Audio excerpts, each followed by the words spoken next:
If you don't put that thing away, I'm going to take it and ram it down your throat. I think you mean that. I most certainly do. Well, in that case, you'll have to forgive me, Willard, but I can't stand being touched.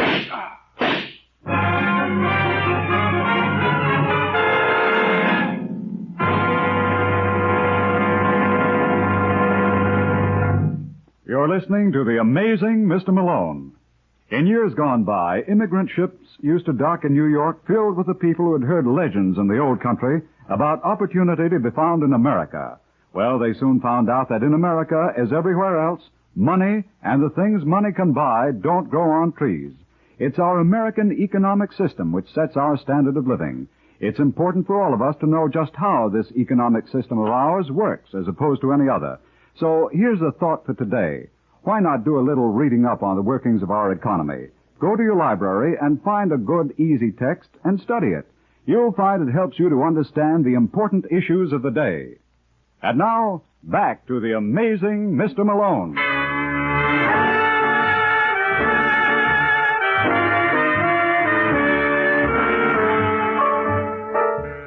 So, like they say in Time magazine, death with a little 45 came for Willard Grant at the ripe old age of 34. But the first I knew of it was some 12 hours later. I was relaxing in the steam room at Gus's, getting a massage. When out of the fog, I heard a familiar voice, and it rubbed me the wrong way. That's a lovely back you got there, Malone, and wouldn't I love to plant a knife in it? That wouldn't be Lieutenant Brooks, would it? Want to bet? Come on, Malone, it's time to be amazing. What are you babbling about? We got a fella downtown who's crying for your services. Who? Steve Kemper. And what's Steve alleged to have done? Oh, that's what I love about you, Malone. You're so legal. What's he alleged to have done? There's nothing alleged about it. He killed a boy named Willard Grant. You mean Willard's dead? Well, most people generally are when they've been murdered. And you think Steve did it? Ain't I a fool? You certainly are. Come on, I want to talk to him. Oh, no, you don't. Now, look, Brooks, I'm Steve's lawyer. You can't stop me from seeing him. I can if you insist on going like that. Huh? Put your pants on, Malone. Or don't you care how people talk? I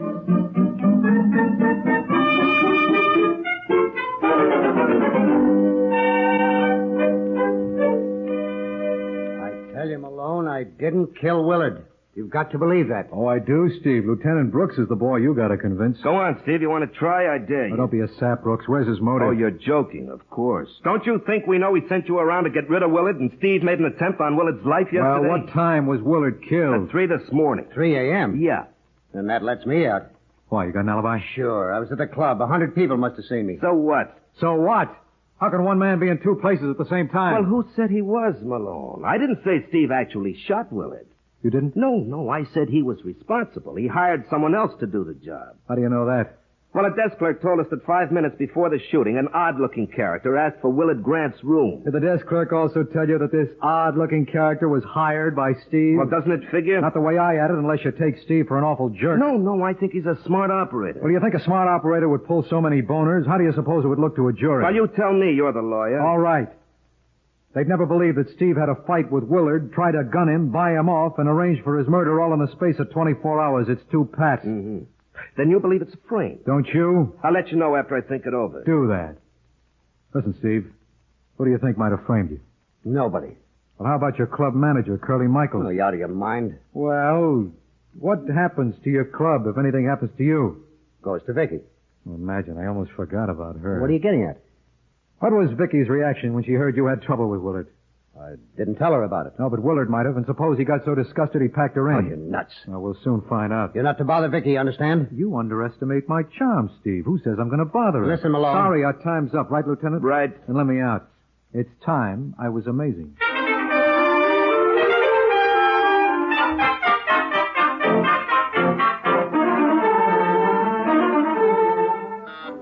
It's just one of those things, just one of those crazy things, one of those bells that now and then ring. Yes?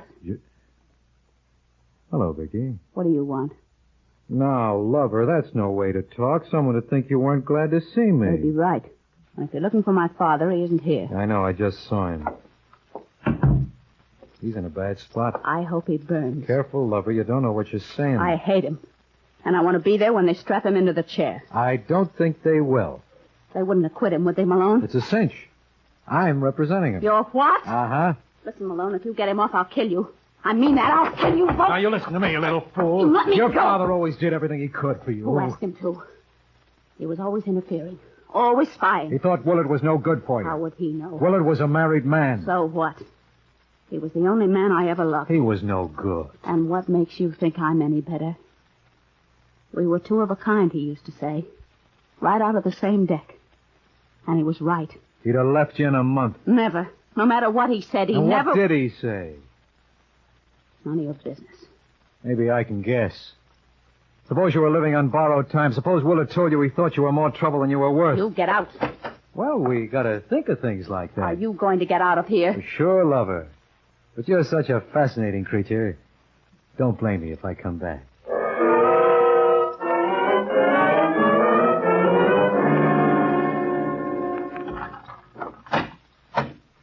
Well, it's about time, Mr. Malone. Huh? Have you any idea of how long I've been waiting? How did you get in? I used these. You're a bold one. Aren't I? Shut the door, won't you? It'll be kind of stuffy. Worst comes to worst, I can always let a little air in through you with this. You know what I mean? Hey, that's real good. I thought so. Now what? Now suppose you sit down over there. Over here? That's fine. You're probably wondering who I am. I got an idea. You're the odd-looking character the desk clerk saw shortly before Willard was gunned. What did you call me? That was a quote. You think you're smart, don't you? You're one of those forceful men who knows all the answers. Well, let me Careful, tell you Junior. something. You're working yourself into a snip. I've got a good mind to... No. No, you're not going to make me angry. You thought you would, didn't you? Believe me, that was the furthest thing from my mind. Don't tell me you're scared of little guns. Scared to death. They remind me of weddings. Very funny. Yeah, I guess not. Well, what can I do for you? Nothing, but you could do something for yourself. Such as? Such as giving up Steve Kemper as a client. Why should I do that? Because a friend of mine wants you to. You wouldn't consider telling me this friend's name. What do you think? Yeah, I think you wouldn't. And if I continue to represent Steve? I'll be back to see you again. Only next time, Marvin will do the talking for me. Marvin? Mm-hmm. My gun. Say, that's real cute. You and Marvin, the Bobbsey twins. You always go out together? You'll find out. Well, what do you say, Mr. Malone? What can I say? I'd be a fool to represent Steve after this. Thanks for dropping around, friend. I hope you won't go to the trouble again.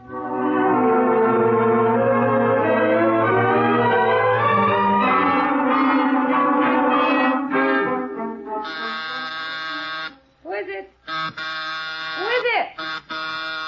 Just a second. Hello, Marcia. Do I know you? Oh, I thought I made a definite impression. Don't you remember we met in Willard's hotel room? Oh, yes. Yes, you were on your way in. And you were on your way out. Yes, how could I forget? The name's Malone, isn't it? Uh-huh. You did invite me to drop around. Yes, and I meant it. Come in. Thanks. Hey, this is quite a layout. I'd certainly hate to pick up the tab for this. Let me take your coat. Lover, you got it. Sit down. Don't mind if I do. Don't you think it's a little crowded for the two of us on this chair? You'll find the sofa a lot more comfortable. Okay, let's try. No, I mean by yourself. Oh, but I can sit by myself at home. Well, after all, Malone, you've got to consider my position. My poor husband is lying dead in the morgue. Yeah, you're really broken up about that, aren't you? What's your guess? Yeah, I suppose you were upset when he said he was going to get a divorce and marry Vicky. Who told you that? Well, then he did plan to marry her. Never would have gone through with it.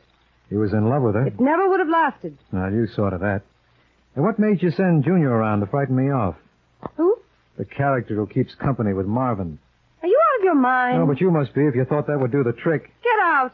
Hey, what's wrong with me anyway? No one seems to want me around. First Willard, then Vicky, now you. Are you going to get out of here? Yeah, but it's lucky I know a police lieutenant who's crazy to have me around. It reminds me. I better check on him, too.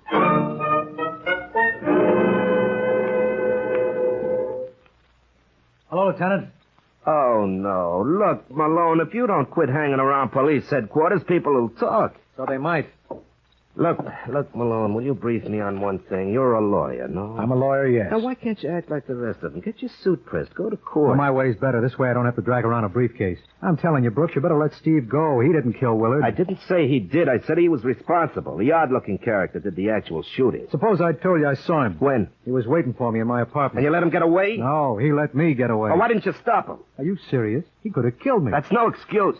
I tell you, Brooks, this is our boy. He was carrying a .45 that he kept referring to as Marvin. Now, why didn't he shoot you?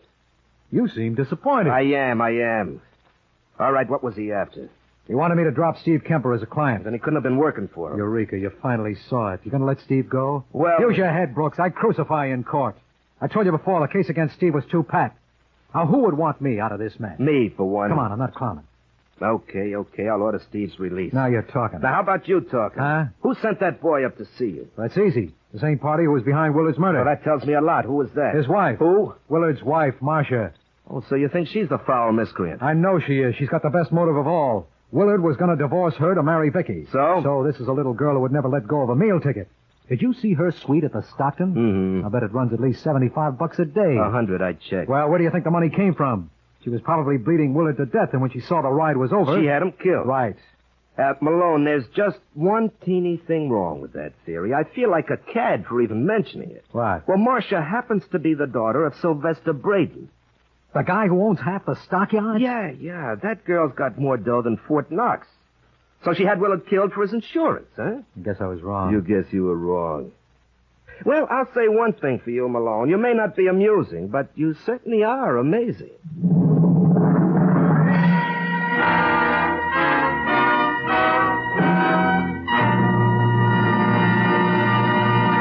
You're listening to The Amazing Mr. Malone. If you bought U.S. defense bonds 10 years ago, they'll mature this year. However, you don't have to redeem them and buy new bonds to continue getting your interest.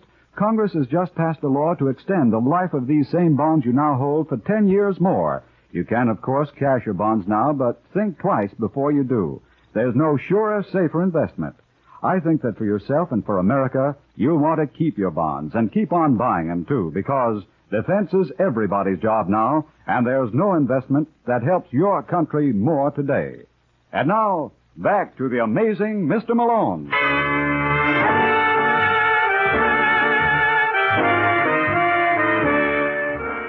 You can talk about your luck of the Irish, but to me it's strictly hearsay. Here I had it so neatly figured out that Marcia Grant was responsible for her husband's murder, and Lieutenant Brooks had to go and drop his bomb. After the explosion died down, I sat there for 5 minutes without saying a word, which must have established some sort of a record. Malone. Huh? Your mouth's open. Close it. Listen, Lieutenant, I made a mistake. No. Okay, so I was wrong, but I see it all now. Oh, no. There's one character we've been overlooking in this little drama. All right, who? Curly Michael. Curly Michael? Yeah. But he works for Steve. That doesn't preclude extracurricular activities. He could have double-crossed him. But you heard Steve say if anything happened to him, the club went to his daughter. Well, you know, Vicky. How much effort do you think it would take to swindle her? Not much. Well, there you are. 5 will get you 10. Curly was the boy who sent that gunman around to scare me off. You know, I hate to say this, Malone, but you might have a point there. Well, it ain't going to do us any good here. Let's go stick it in Curly.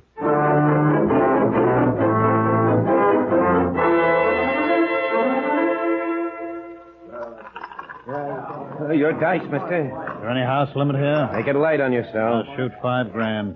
You're faded. Hands coming out. Come on, dice. Be good to Papa. A little 4 and 3 will do it. What? Eight's the point. Eight's the point. I got 2 bits. It says he's right. Oh, hiya, Counselor. Hi, Curly. We want a word with you. We? You know Lieutenant Brooks. Sure he does.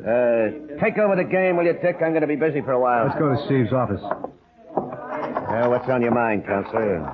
What's always on my mind? That ain't going to get Steve out. Well, haven't you heard, Curly? Steve's been released. What? Yeah, I'm surprised he's not here yet. He left 10 minutes before we did. Oh, maybe he stopped off at the apartment to see Vicky. What do you think of her, Curly? Don't ask. But I am. Well, if she was my kid, I'd break her back. She never appreciated anything Steve done for her. You know, if anything happened to Steve, this club would go to her. I know. I guess there wouldn't be any trouble for someone to con her out of it. And it would serve her right. She's a no-good little... Go on, Curly. What were you saying? Oh, gee, Steve, it might tickle to see you. The fellas were just telling When me... I came in, it looked like you were telling them. But don't stop on my account. Okay. If you weren't blind, you'd see she's a mother all over again. A dirty, rotten little... You got anything else to say? Oh, I've said my piece. And I suppose it's my turn, Steve. Suppose I told you that Curly tried to frame you for Willard's murder. What? You're crazy. You know how he feels about Vicky. If you went to the chair, he'd take this place away from her in 20 minutes. You're wrong. Show me where. Curly's been with me for 15 years. So? Last Christmas, I offered him a 25% piece of the joint. I suppose he turned it down. He certainly did. Who needs it? Well, what do you know? I know you better do some fast talking. Looks like I was wrong again, Lieutenant. Looks like. You got any more bright ideas? Yeah. And this one's a dilly. Now, look, Malone, I've had enough. I mean it, Lieutenant. Ask yourself this. Who was the first to know of Steve's fight with Willard? The first to know I flopped when I tried to buy him off? Vicky? No. Steve. What are you talking about? I'm sorry it had to end like this, Steve. But every once in a while, one of my own clients turns out to be it. Believe me, it couldn't happen to a nicer guy.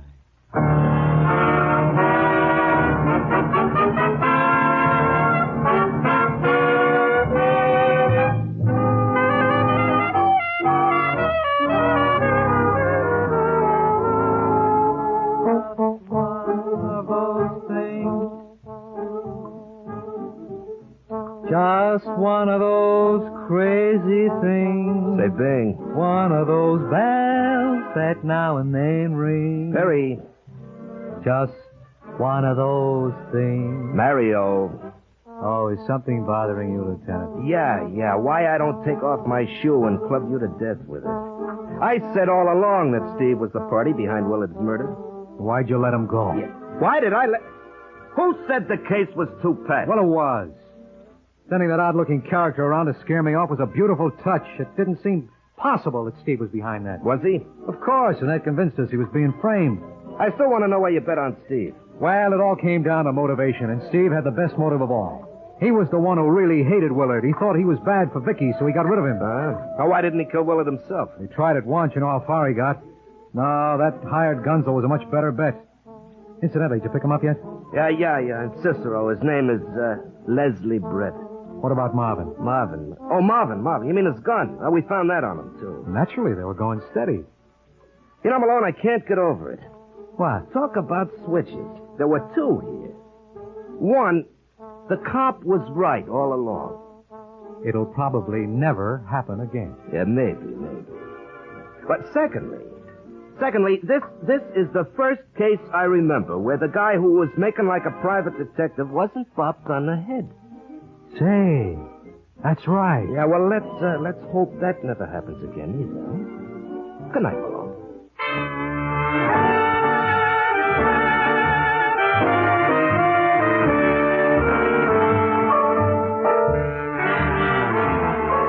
Ever hear the story of the incurable gambler? This boy would take a chance on anything. He found out murder was a bad bet. I'll tell you all about him next week, so why not pick me up in my office at the same time? I'll be waiting for you. Good night.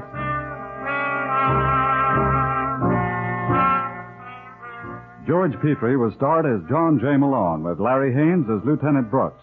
Our program is written by Gene Wang and directed by Richard Lewis. The Amazing Mr. Malone is based on a character created by Craig Rice and produced by Bernard L. Schubert. The events and characters in this story were entirely fictional, and any resemblance to persons living or dead is entirely coincidental. Arthur Gary speaking. The Amazing Mr. Malone has come to you from New York. 3 chimes mean good times on NBC. Here, transcribed, is another in NBC's great parade of new shows.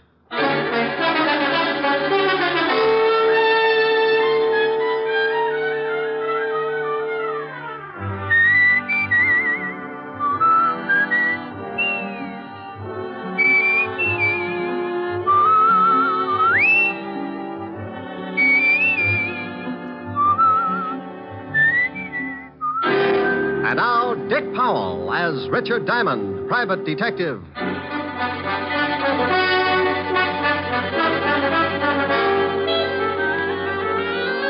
Hello there, this is Diamond.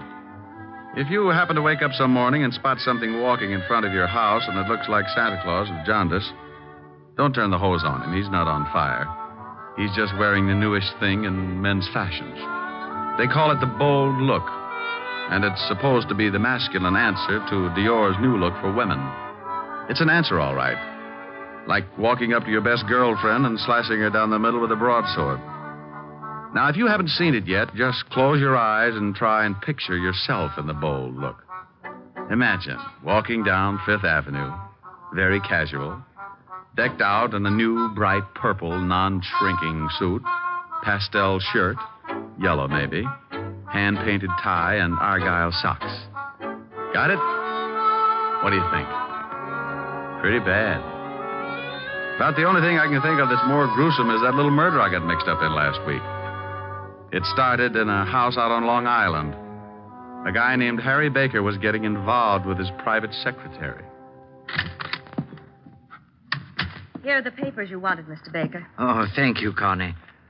What time is Mrs. Baker going shopping? She didn't say. This afternoon sometime. Oh, where is she now? In her room. Come here, Connie. Harry, no.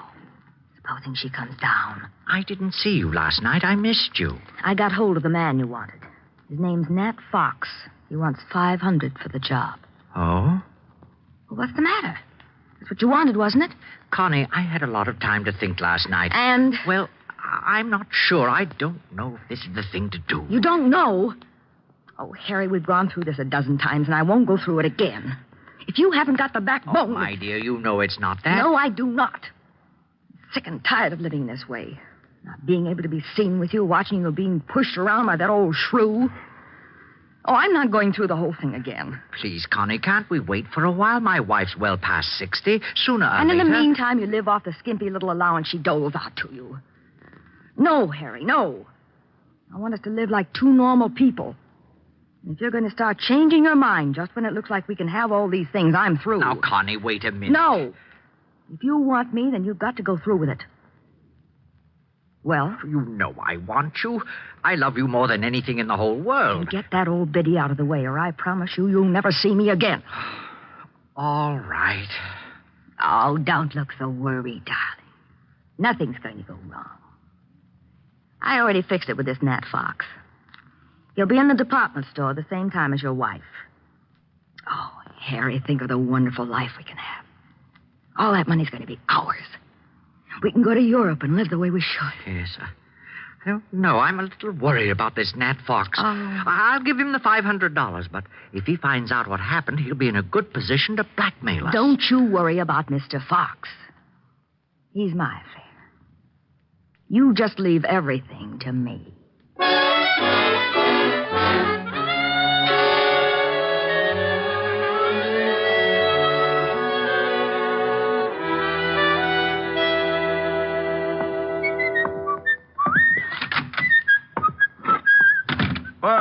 Well. Hello, Otis.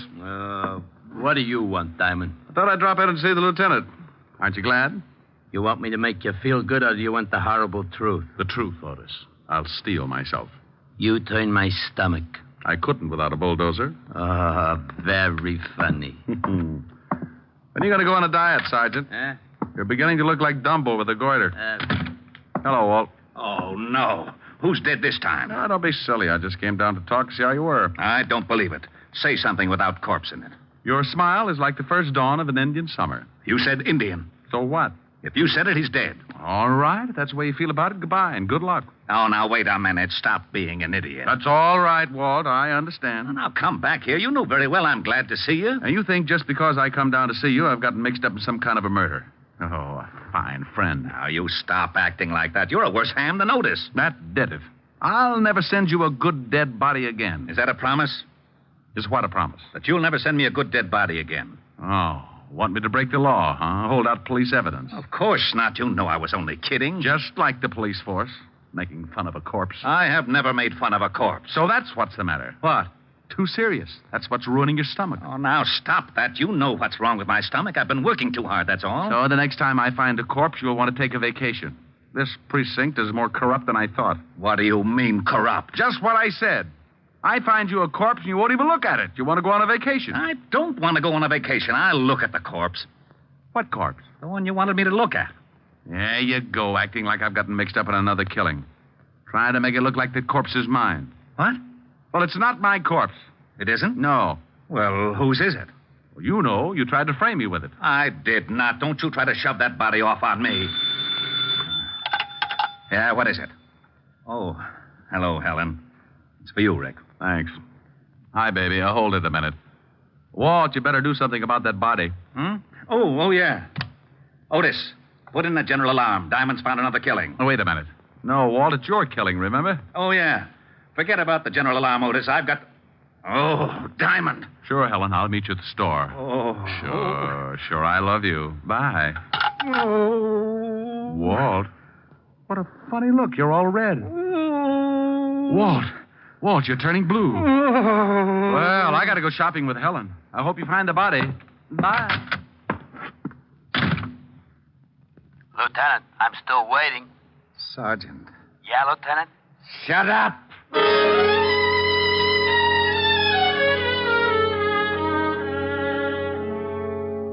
I don't know why I do that to Walt, but I always get such a kick out of tying him up in knots. When he takes the bait, he goes for it hook, line, and sinker. It's a good thing Helen called and asked me to go shopping with her, or he might have blown a fuse.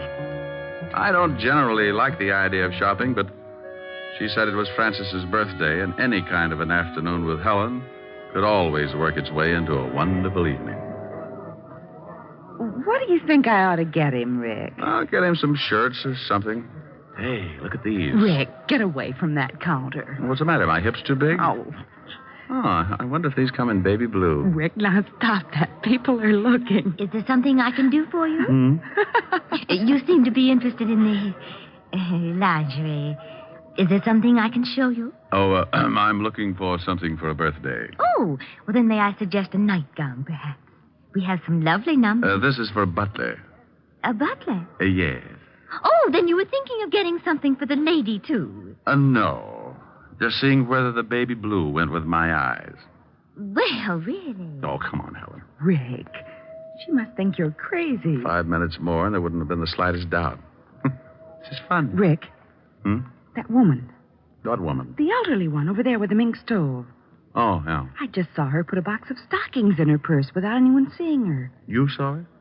Yes, but the clerk didn't. And she left the counter without paying. I know. You know? Well, sure. I spotted her 5 minutes ago. Not a very good shoplifter. That's stealing. Shouldn't we tell the manager or something? Oh, the store detectives are sure to have her spotted. Why don't they arrest her? Point of law, baby. They can't put the arm on her until she steps out of the store. Now, look. She's going out the front door. Just watch. She's out. She's just standing there on the sidewalk. Oh, that's funny. They must have spotted her. She was too careless. Look, that big car is pulling up and she's getting in. They're driving off. Well, maybe the store dicks were looking out the window. Well, I'm going to tell that clerk. I remember her description. Oh, now, Clerk! Helen. Yes? Oh, did your husband decide that they did go with his baby blue eyes? He's not my husband, and that's not why I called you. She thinks yellow goes with my complexion better. Oh, yes. Now, stop it, Rick. That woman who was just at your counter. Which one? We've only had about 600 this morning. Now, don't be flip with me.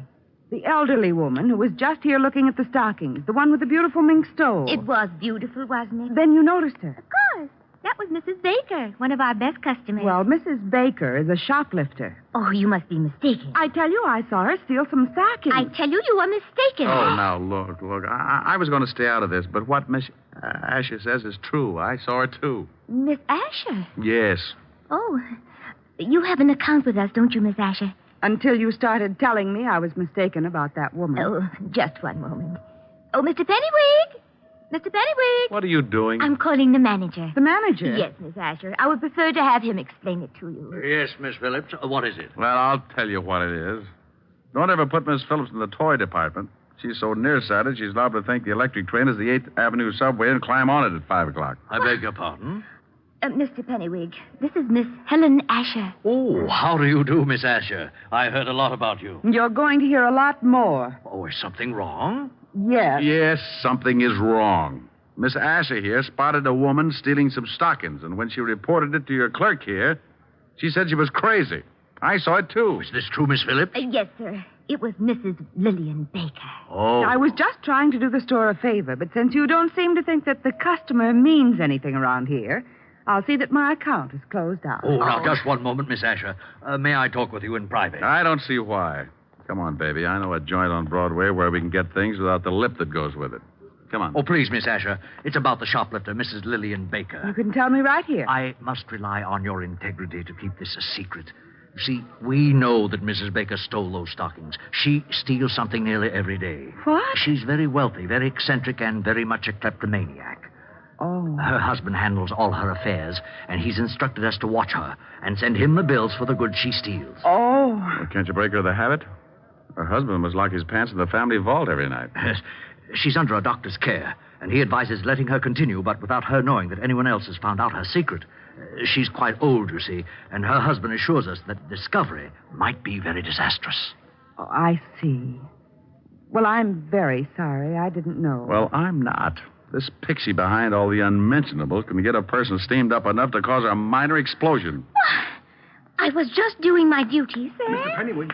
Mr. Pennywig. Now what? Yes, what is it? Oh, Mr. Pennywig, we've had a jewel robbery. What? Yes, sir. 3 of our most priceless gems are missing. Oh, dear. Mrs. Baker? I don't know, sir. We watch her very closely when she's looking at jewelry. But 5 minutes after she'd gone, we discovered the loss. Was it of any consequence? Was it? $300,000 worth. Oh. Hey, wait a minute. Who else was in the jewelry department? Oh, several people. I'm so upset. Take a look over there. Where? Over there. The man in the wide pinstripe near the linen counter. Excuse me, I've got to go call Mr. Baker. Now, wait a minute. Yes? Maybe Mrs. Baker didn't lift those rocks. That man over there, was he in the jewelry department? Why, come to think of it, yes. Oh. Now, wait here. Rick! Hello, Nat. Hey, what are you doing? Now, take it easy. I just want to see what you got in your pockets. Well, Richard Diamond. You must think you're still on the force. Someone just lifted some stones out of the jewelry department. You still in the racket? In a store like this? Are you crazy? No, but I thought maybe you were. Now, let's see your pockets. You ain't no cop. Go on and peddle your papers. You look pretty silly with a broken arm. Okay, you don't have to get rough. I'm clean. Now, well, that's better. Now, turn them inside out. Hey, what's going on here? Now, meet Nat Fox, one of the better-known jewel thieves. Yes. He was in the shop about the time Mrs. Baker was. Oh, I've quit the rackets. I just like to look now and then. Oh. Well, at least he hasn't got them on him. Oh, what have we here? Gum wrappers. I like to chew gum. Ah, well, you chew a lot of it. Better call the law, Mr. Pennywig. Well, if you say right away. Go to the devil. What? Rick! He's getting away. Stop him. Oh, relax. We can always pick him up. I want to take a look at your jewelry department. Nat Fox didn't have the jewels on him, but as he did have a lot of gum wrappers, the first thing I wanted to do was to case everything in the jewelry department. It was an old stunt. The thief chews a lot of gum, palms some jewels, and sticks them in the gum. Then he sticks the gum under something, and the Confederate comes along later and scoops it up. If the thief gets spotted at the scene, he's clean, just like Fox was when I searched him. Well, I looked under everything, on everything, in everything. There was a lot of gum, all right, but no jewels in any of it. Rick, couldn't someone have picked it up already? Well, that's the only thing I can come up with, unless this Mrs. Baker really did steal them. Well, the police will be here in a few minutes. So, clerk. Yes, sir? Can you remember who was in the jewelry department when you discovered the jewels were missing? Well, this Mr. Fox and Mrs. Baker had already left. But I believe there were several women. Yes, there weren't any men, just several women. Well, thank you. Come on, Helen. The robbery detail can take it from here. Well, thank you very much for your help, Mr. Diamond. Oh, where can the police get in touch with you if they want to ask any questions? They know me. And if you ever need any guidance, just look me up in the book on the private detective. Can't miss it. For one of the biggest ads.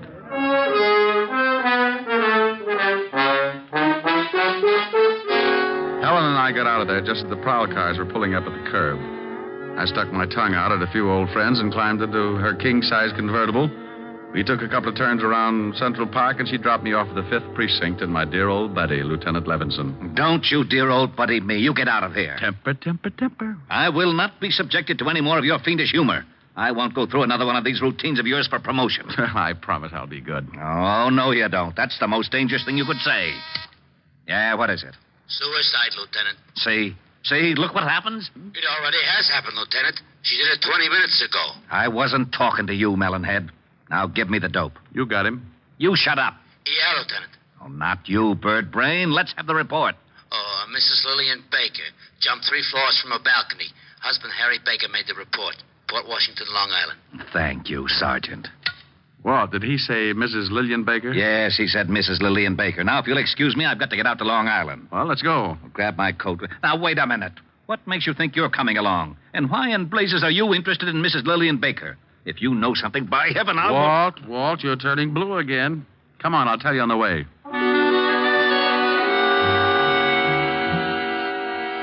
I briefed Walt on what had happened back at the store when Helen and I saw Mrs. Lillian Baker lift the hosiery. We reached the Baker estate about 3 o'clock in the afternoon and drove up a long circular driveway to the big house.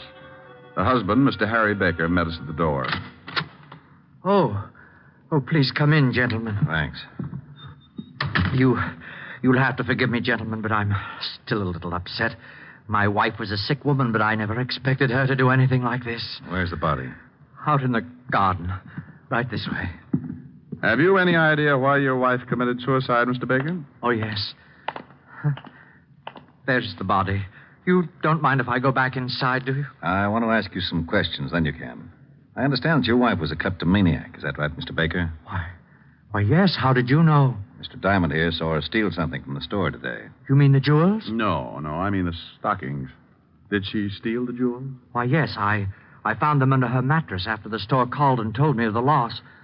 She was a sick woman. She's been stealing things for years, but she didn't think anyone knew about it.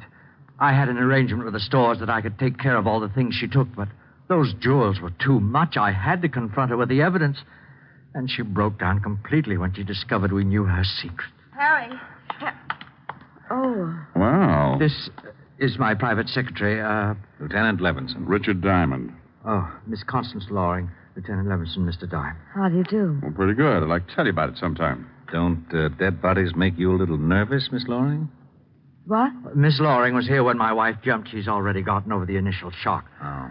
She's been in the library calling some of my firms to tell them I won't be at work for a while. How long has she been here? Why, all afternoon she's been taking some dictation. With her hat on? Oh, well, you see. Forget it. Tell me, did your wife jump from that balcony, Mr. Baker? Yes. 3 floors. About a 4-foot railing around the balcony. If you think that there's been any foul play, you can check with her doctor. He'll tell you she could easily take her own life if her secret was discovered. I'd like to talk to him. What's his number? Evergreen 54469. Dr. Leonard Bischoff. Thanks. While you're calling him, Rick, I'd like to see those stolen jewels, Mr. Baker. Certainly. Right this way. Phone's right over there on the stand, Mr. Diamond. Would you open the safe for the lieutenant, Connie? Mr. Loring?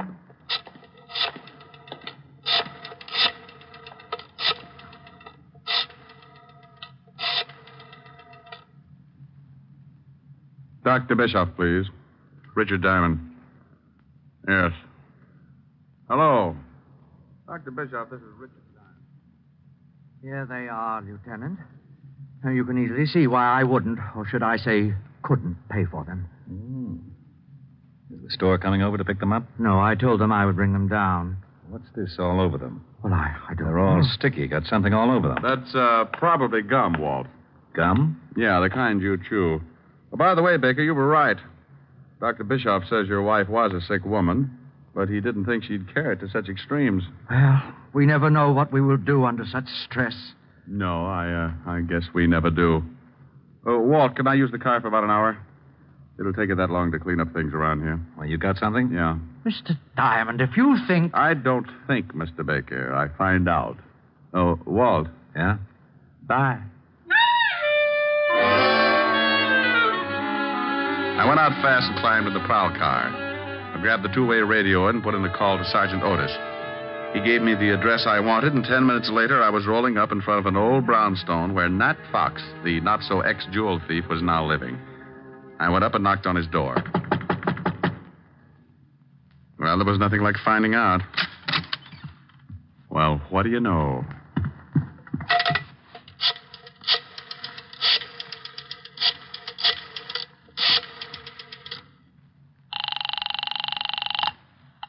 Mr. Baker's residence. Let me speak to Lieutenant Levinson, dear. He's right here. Hello? Walt, I'm over at Nat Fox's place. Now, don't say anything. Right.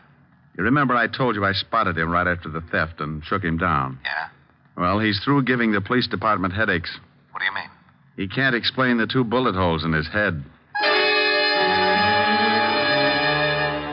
I called the station and had them send over the wagon, then I took off for the department store. I was sure that Mrs. Baker hadn't jumped, and I was pretty certain that whoever had knocked off Nat Fox was in on the Baker killing. Oh, hello again, Mr. Diamond. Have you heard we found out who stole those jewels? Nat Fox? I know. It was Mrs. Baker after all. Mr. Baker called us back and said that he'd found the stones. Oh, well, that's dandy. Well, I'm going to take your clerk who was in the shop at the time of the robbery. Take him? Yes, I want him to identify someone. I'll have him back in about an hour. Oh, well, I suppose it'll be all right. George? Yes, sir? I want you to go along with Mr. Diamond here. He wants you to identify someone. It's official, I guess. It's official, all right. When you point out a thief and a killer, it's always official.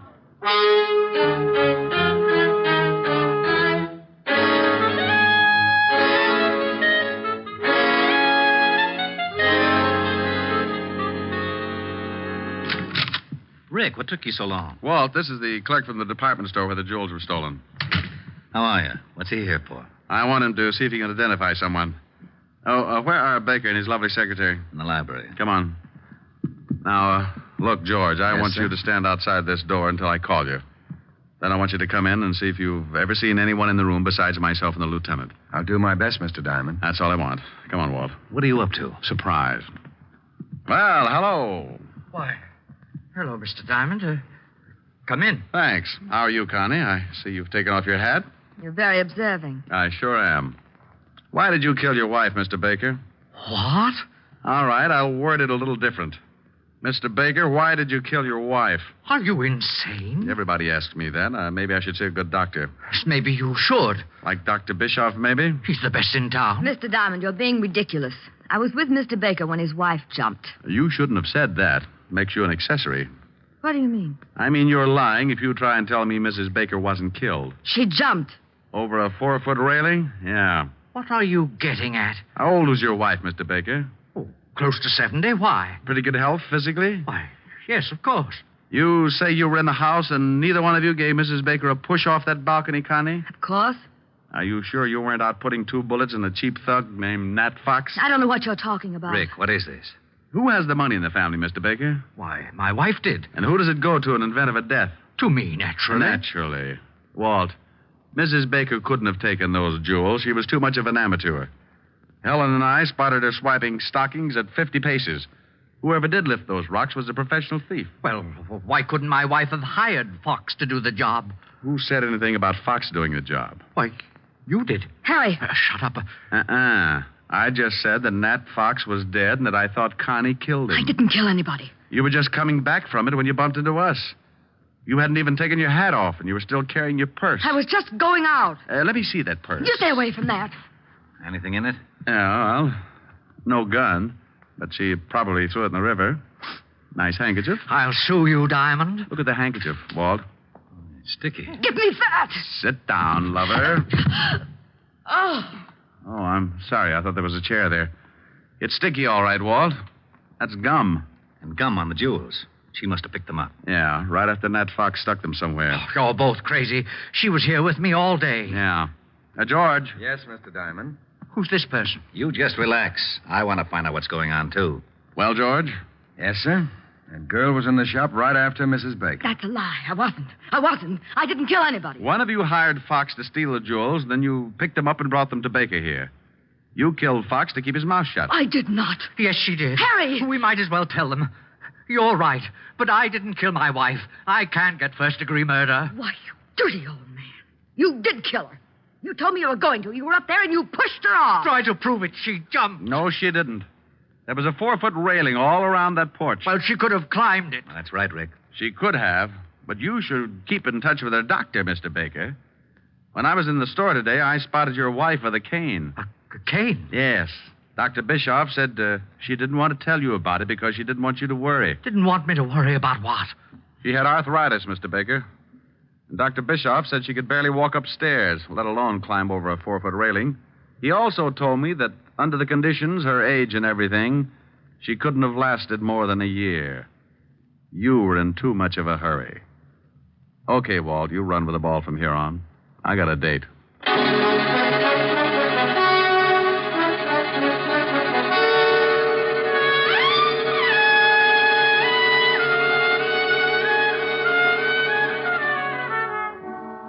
Rick, Hmm? you didn't tell me what you did after you left me this afternoon. Oh, I just fooled around with Walt for a while to kill the time.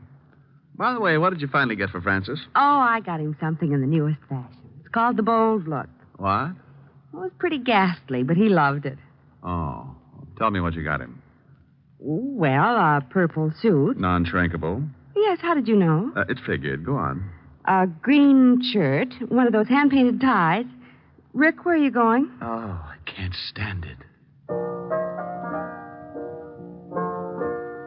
Oh, that's wonderful. What is it, Rick? What is it? I thought you were supposed to be bugged on South Pacific. Oh, is that what it's from? Yep. Goes on next to closing, right after Fink's Mules. It does? You better get those tickets again. See what it's all about. Well, give me a preview. You'll hate me in the morning. There's an answer for that. Yeah.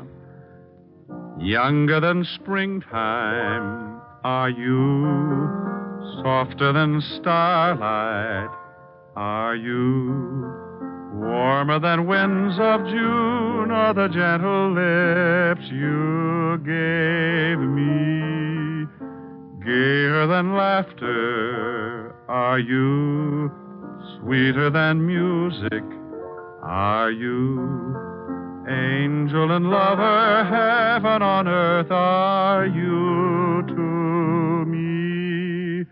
And when your youth and joy invade my arms and fill... Hey, what's that? What? That standing in the corner. Oh, Francis. That's Francis, Rick. What are the odds? Oh, yes, sir. It's me. Now, Rick, be careful what you say. That's the new bold look. Well, turn it off. It's getting bilious. Don't you like it, sir? Now, Rick. No. Well, Francis, I think it's... yes, it certainly is. I think it's rather gay, don't you, sir? The gayest.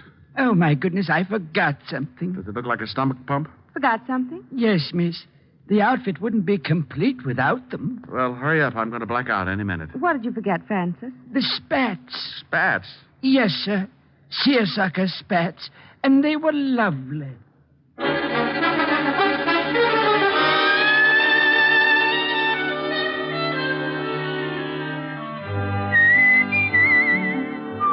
You have just heard transcribed Richard Diamond, Private Detective, starring Dick Powell.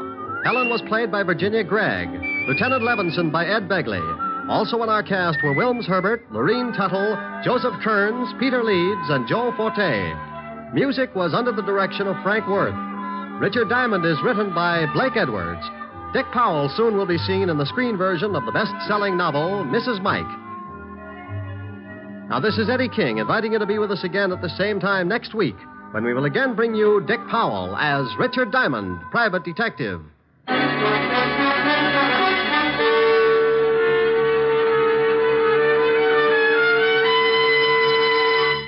This is NBC, the national broadcasting company.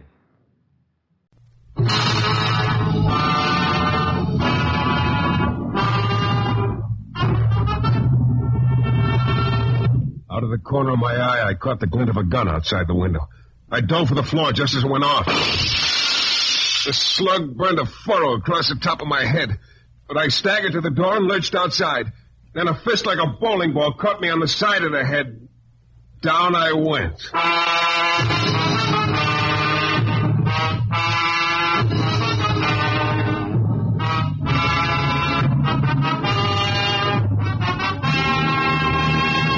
The New Adventures of Michael Shayne, Private Detective, starring Jeff Chandler.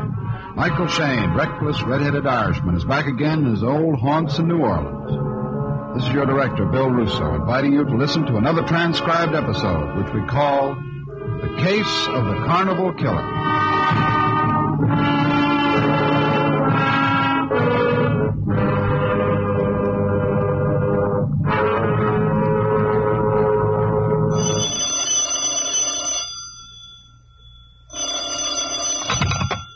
Hello? Michael Shayne? Yeah, that's right. Hello, Rick. Well, hello. Who's this? My name's Diane, but you don't know me. We'll have to change that. You're a sleepyhead. I've called your office twice already this morning. Uh-huh. You sitting at your desk, Mike? Yeah, why? Open the top drawer. Huh? Go ahead. Open it. Okay. You see anything interesting in there? Yeah, it's half of a $50 bill. That's right, Rick. Well, how did it get in my desk drawer? Very simple. I put it there last night. You did? Well, look, I don't get it. I came to see you last night, but you weren't there. Oh. I was out on the edge of town watching a carnival set up. Well, that's quite a coincidence. Anyway, I left the half of 50 for you. Very nice of you, Sugar, but I'm afraid half a bill isn't going to do little Mike much good. I know, Red. But if you'll come over to room 23 of the Donna Hotel in an hour, I'll have the other half for you.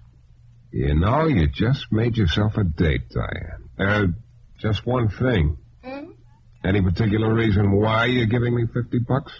Why, someone's been bothering me, Red. I want to find out who. That good enough? For $50, it's plenty good enough. Okay, I'll be over in an hour. I'll bring my half of the 50. Oh, one thing more, Red. Yeah, what is it? Bring your own Scotch tape.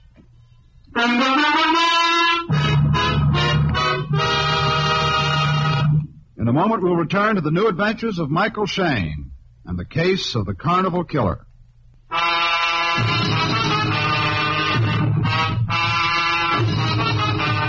I've had a few interesting phone calls in my time, but never any to top the one from a sugar-voiced girl named Diane, who told me she'd put half of a $50 bill in my desk the night before while I was out on the edge of town watching a carnival get set up.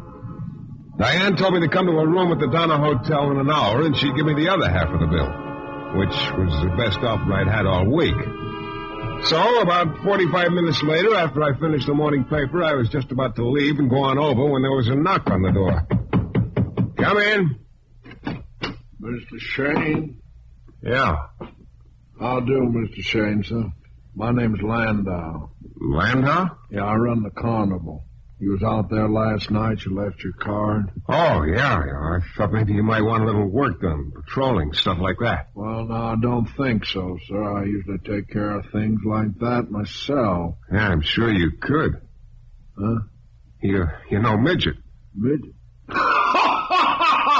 Oh, you're right, Mr. Shayne. Oh, you're sure right. I'm no midget on my... Yeah, well, look, it wasn't that funny. Take it easy. You're blowing the papers off my desk. Look, it's nice of you to come all the way in here to tell me you don't want to hire me, Lando, but I don't quite understand what... Oh, well, that's the point, Mr. Shayne, sir. I do want to hire you. Huh? But you just said No, to patrol the carnival. No, sure not, Mr. Shayne. No, sir, I want to hire you to find someone for me. Oh? Who is it? Well, here's a picture. No wonder you want to find her, Lando. Yeah, she's in one of my acts, Mr. Shayne. She's a dancer, and she disappeared last night, and, well, I'm worried about her. Yeah, I'd be worried, too, if a girl looked like that left me. Her name is Diane, Mr. Shayne. Well, she's sure beautiful. Huh? I said her name is Diane. Yeah, that's what I thought you said. I sure do miss her. You say she disappeared last night, huh? That's right. I had to call off her act. The customers didn't like it a bit, so that's why... Yeah. Okay, Landau, I'll take the job. I'll get in touch with you as soon as I turn up anything. Well, no, I sure do appreciate that. Yes, I sure do. You know, I got a strong hunch Diane isn't going to be hard to find at all. Well... looked like easy money day for Shane. First, a girl named Diane called up and offered me $50, and now this giant Lando is hiring me to find a girl named Diane. Simple, huh? After he left, I put the snapshot he'd given me of Diane in my pocket and went over to the Donna Hotel. The door to room 23 was ajar. No one answered, so I pushed it the rest of the way open and went in. Diane was sitting in a chair by the bed. Yeah, she matched the snapshot in my pocket, all right. She was wearing a green scarf around the neck. Ordinarily, it would have looked good on her. Right now, it didn't. Maybe it was because it was knotted too tightly around her throat. Diane had been strangled. I stood there staring a couple of seconds. Then I heard the door close behind me. Hello, Shane. Inspector Lefevre. Yeah. What are you doing here? Just waiting to ask you what you're doing here. No, Looks like you two had sort of a one-sided quarrel. Look, I just got here. Sure, this trip. I haven't been here before. No? Lefevre, this is one you couldn't hang on me with a meat hook. I didn't kill her. Mm-hmm. Oh, smart nub. If I had, why would I come back into a room? Because you dropped half your fee. I what? I found the torn half of a $50 bill here. 50? Yeah. Now, you wouldn't by any chance have the other half, would you? Well, Anyway, you don't mind if I search you. No, look, Lefevre. Stand still. Just a formality, Shane. Just... Well, what do you know? Okay, so I've got the other half of the bill. Well, what does it prove? I don't know. Yet. Now, look, this is a story. I've never seen the girl before. Yeah. I'm giving it to you straight, Lefevre. She phoned me and told me she put one half of the bill in my desk. She said to come over and pick up the other half. Hey, look, what time did she die? We haven't found out yet. Why? Because I talked to her on the phone at 10 when she was very much alive then. 10, huh? Yeah, just about an hour ago. I didn't leave my office after that until just a few minutes ago. We'll check. Yeah, I know you will. Oh, look, this has been swell, but if you don't mind, I'll be leaving. Okay, Shane. I don't mind. Just one thing. What is it? New Orleans is a great city. So what? Stay in it.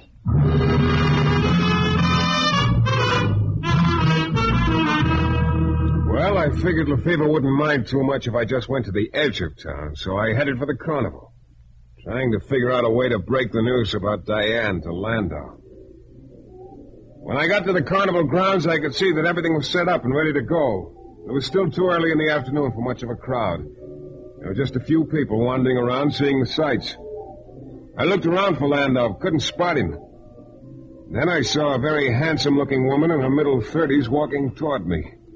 She was dressed in a gypsy outfit, and in her hand she carried a deck of cards. Mister. Yeah? I tell your fortune, mister. No, thanks. I am Carlotta. I can tell your fortune good. I give you a reading with cards. Not today, Carlotta. Hey, you seen Landau around anywhere?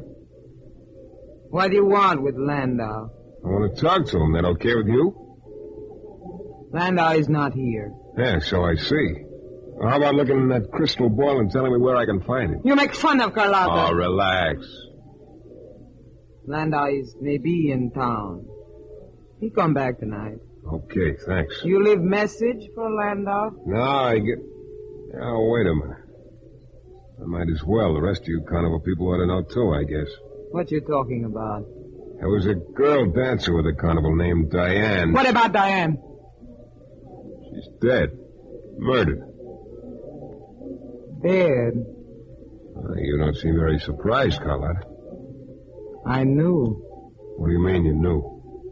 I knew she would die. How'd you know? 2 nights ago, I give Diane a reading with cards. I turn up death card for her. Oh, you had me fooled for a minute. I thought we were on the trail or something. I tell you, I knew. The cards told me. The cards tell me everything. Okay, Carlotta. Okay, have it your own way. Go on back to your solitaire. I'm going to take a look around. She glared at me a moment and then turned away. And I started wandering around again. Then as I passed the shooting gallery, I saw a very smooth-looking young guy doing some fancy shooting. Matter of fact, it was a little too fancy. I stopped to watch him. Nice. Yeah. You look like you've been practicing. Yeah. You, with the carnival? Uh-huh. What's your specialty? Pickpocket eye. Oh, sounds interesting. It isn't. Just an act. You, hear about what happened to the dancing girl, Diane? Yeah. Any idea who might have... No. Oh? Now, look, Private Eye. Landau told me about Diane getting killed. He also told me he hired you. I told him I thought he was nuts. Why? You're just busting out all over with questions, aren't you? Yeah. Okay, wait a second. Keep it simple. Wasn't anybody in the carny who killed Diane. Nobody had it in for her. You sound pretty sure. I used to go around with her. I ought to know. I see. You say you used to go with her. When did you break up with her?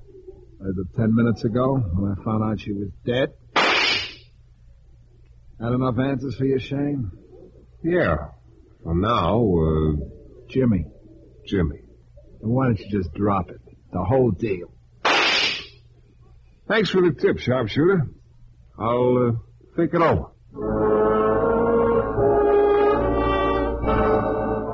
Nice guy, Jimmy.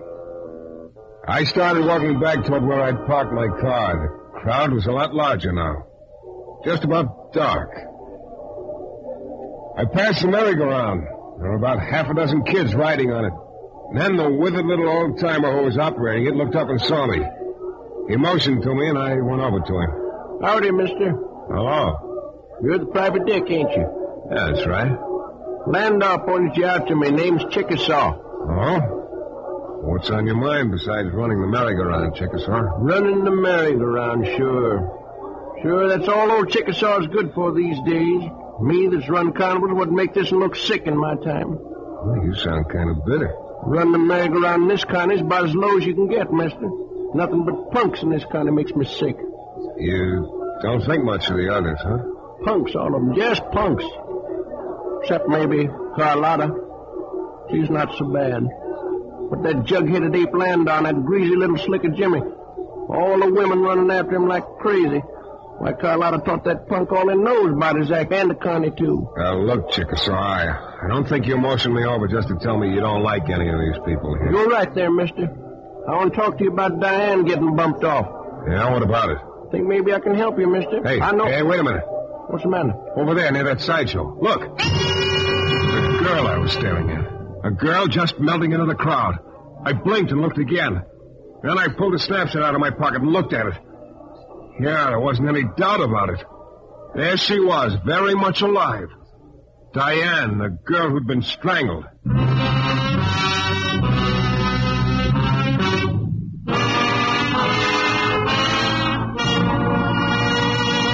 In a moment, we'll return to the new adventures of Michael Shayne and the case of the Carnival Killer. It all started when a carnival dancer named Diane telephoned me and told me to come over to her hotel and pick up the other half of a $50 bill she'd left in my desk drawer.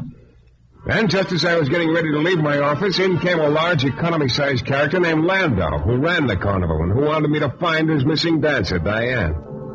I put two and two together, and they led me to Diane's hotel room. When I arrived, I found her strangled. I went out to the carnival grounds to break the news to Landau. While there, I made the acquaintance of some of the carnival characters. Carlotta, the gypsy fortune teller who said she'd predicted Diane's death. Jimmy, the smooth-looking guy Diana used to go with, who didn't seem very disturbed about her death. And Chickasaw, the old fellow who ran the merry-go-round and hated everybody else in the carnival. Then while I was talking to Chickasaw, I spotted her across the grounds. Diane, the girl who'd been strangled. I jet-propelled my way through the crowd after her. Hey! Hey, wait a minute, hey!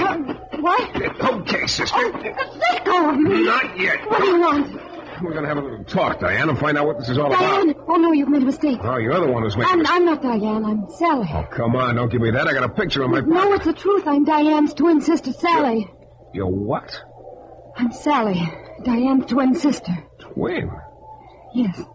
Oh, why doesn't somebody tell me these things? I didn't know she had a twin. We had a dancing act together until... Hey, look, how come you were so scared just now? I saw you running after me. I didn't know you, and after what happened to Diana... And come to think of it, I still don't know you. Take your hands off me. Huh? Oh, okay. And in the future, please try to think of something better to do than running around scaring people. Good night. Well, I'll be darned. Fever, how long you been standing behind me? Couple of minutes. Did you see that girl I was talking to? She's Diane's twin. Yeah. But what time did you say Diane telephoned you this morning? 10 o'clock. That complicates things. What do you mean? I've been checking alibis. Seems that the carnival outfit, all except Diane, of course, had breakfast together this morning. Landau, the twin sisters Sally, Carlotta, that Romeo character Jimmy, and Chickasaw. All of them. So what? So they sat down to breakfast a couple of minutes after 10. Oh. Landau was the first to leave about 10:40. Says he came right to your office. Yeah, that checks. Yeah. The rest hung around until after 11. That means all of them look pretty clean. That could mean that. Unless, of course, I can find a little dirt somewhere along the line to throw on one of them. See you later.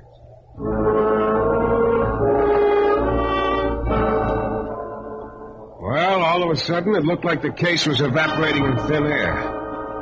I started walking toward my car, and then all of a sudden I stopped. I could hear a struggle going on over behind one of the wagons. I hot-footed it over, and there was Landau. He had Chickasaw up off the ground, shaking him like a dog with an old shoe. Chickasaw's teeth were rattling. It looked like his head was going to fly off any moment. Carlotta was screaming at him.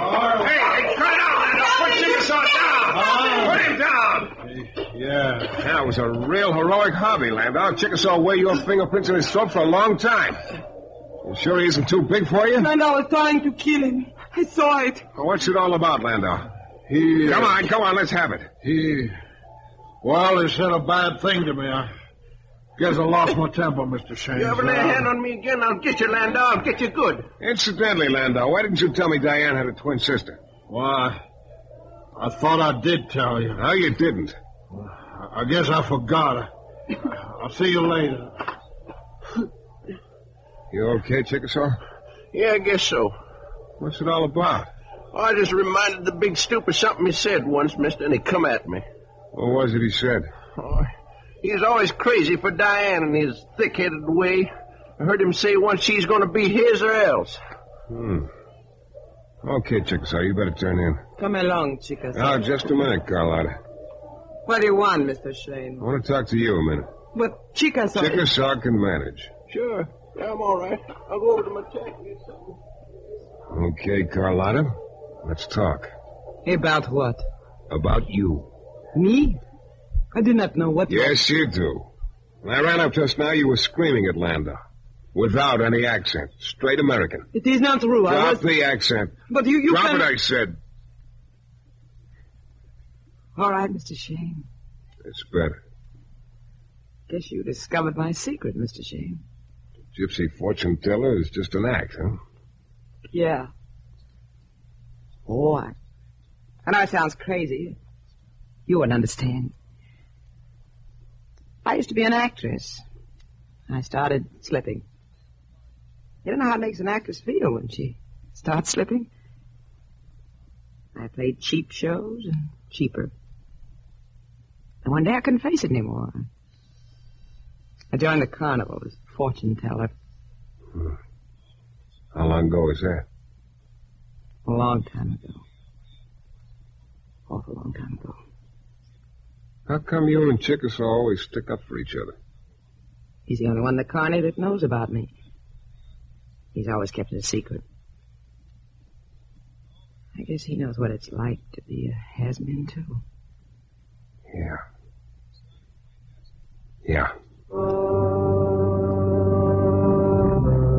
Carlotta turned away. It looked like she was crying. I got in my car and drove back to town, and I was thinking about a lot of things. About the two has-beens, Carlotta and Chickasaw. About Diane's twin sister, Sally. And about the good-natured Landau picking on a guy half his size. Suddenly I realized the case had come alive again. There was still the little matter of a few assorted airtight alibis.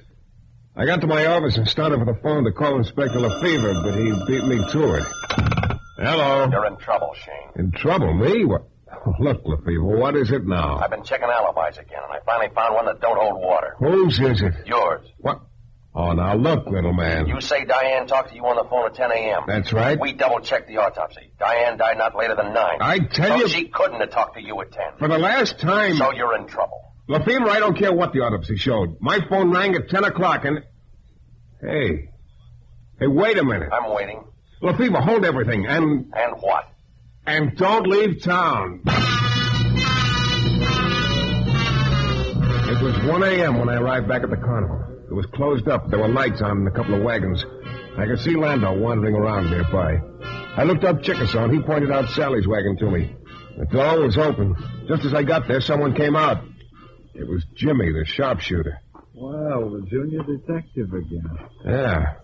You sure get around, don't you, lover boy? Enough. You don't mind if I have a talk with Sally, do you? You don't take advice, do you? Sometimes. When somebody tells me to lay off a case, I figure that's good reason to get interested. Suit yourself. Good night.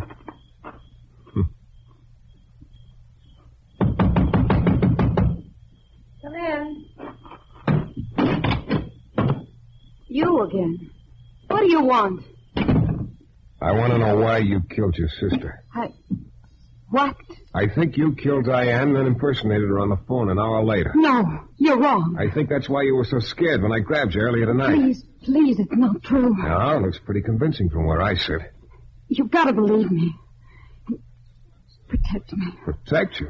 What are you talking about? I'm not Sally. I'm Diane. Let's have that again. It's true. I'm Diane, the one everyone thinks is dead. My sister was the one who was murdered. I've been posing as Sally ever since. Oh, look, this is getting more mixed up by the minute. If what you say is true, why haven't you told anyone? Because I've been afraid. Sally was killed because the killer thought she was me. If he ever finds out, he'll try again. Why? I think it's because of Jimmy and me. Who is it? Who's after you? Who killed your sister by mistake? I'm not sure. Mr. Shane, the window, look out! Out of the corner of my eye, I caught the glint of a gun outside the window. I dove for the floor just as it went off. The slug burned a furrow across the top of my head, but I staggered to the door and lurched outside. Then a fist like a bowling ball caught me on the side of the head. Down I went.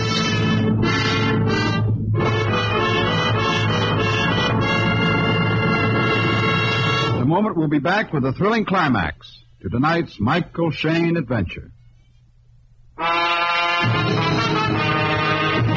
Well, what with a bullet crease on top of my head and a fist on the side of my head, I was feeling pretty poorly. I managed to get to my feet. There, staring down at me, was Landau. Mr. Shane, sir. You the one that socked me, Landau? Well, I guess I am, but I'm sure sorry. What are you doing outside the wagon? Well, I was standing over near the merry-go-round. I heard the shot come running over. I saw someone disappearing inside the big tent, and you come out of the wagon. I didn't know it was you. Hey, wait a minute. You say somebody ran into the big tent? Who was it? Oh, I couldn't tell. Okay, Landau. I'll take a chance you're telling the truth. Now, you stay put. I'm going to take a look in the tent. If there's nobody there, I'll get back to you. Believe me. I started walking toward the tent. It was a big one, maybe 50 feet in diameter. Everything was quiet. I got to the entrance. I pulled open the flap and dove inside, low. The slug that whistled over my head meant Landau was telling the truth. The killer was in the tent with me. It was pitch black inside. I kept low and reached around until I found a stick. I tossed it over into a corner. Now I had the gun spotted. About 20 feet ahead of me and a little to my left. I inched my way closer. And I stopped. There's a folding chair in front of me. I got to my knees slowly. I grabbed the chair and shoved it to one side. Then I dove at the gun. I wrenched it away hard. The killer just sort of crumpled over then. And it was the has-been. A phony fortune teller, Carlotta.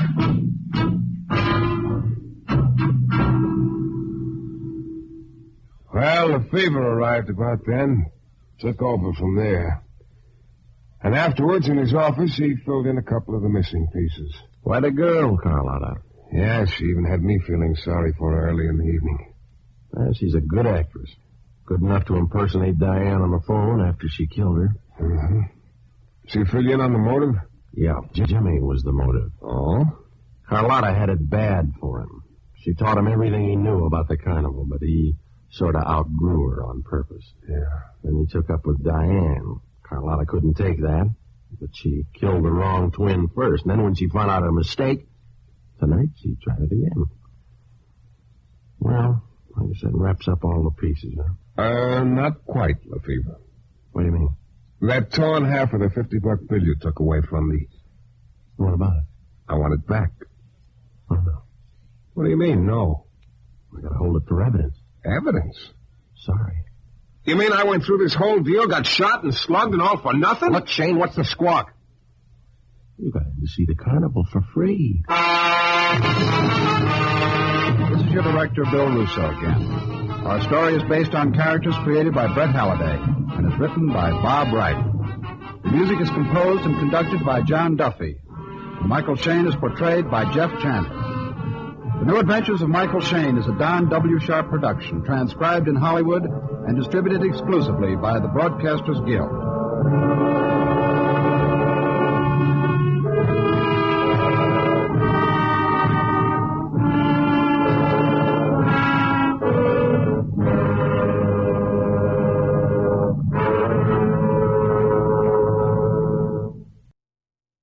The Adventures of Sam Spade, Detective.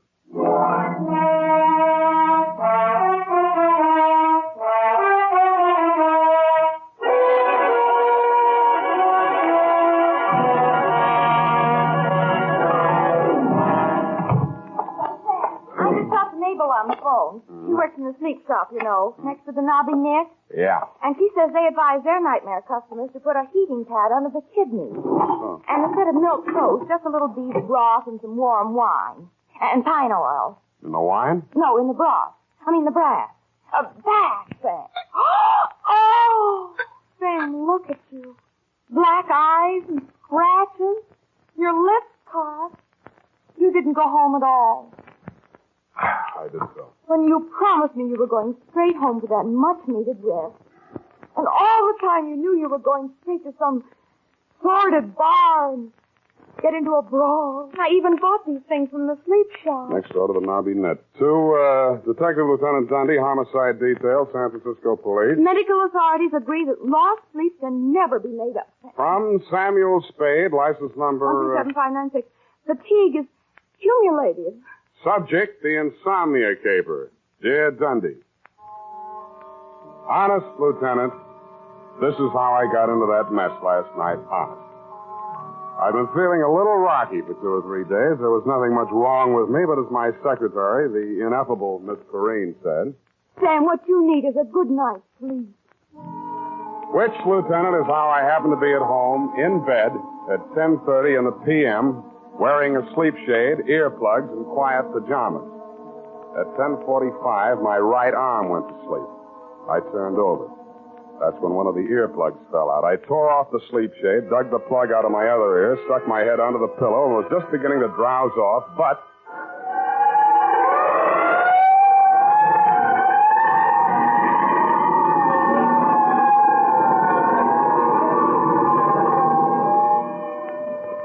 I sat up and lit a cigarette.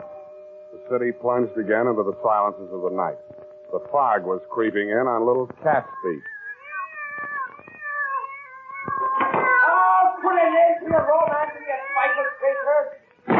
Hell, take you, you brother, like you.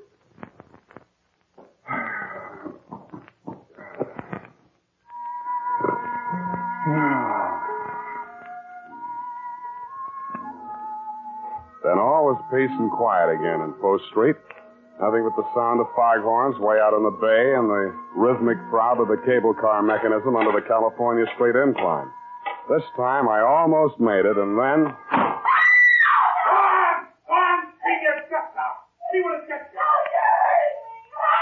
Get on with it.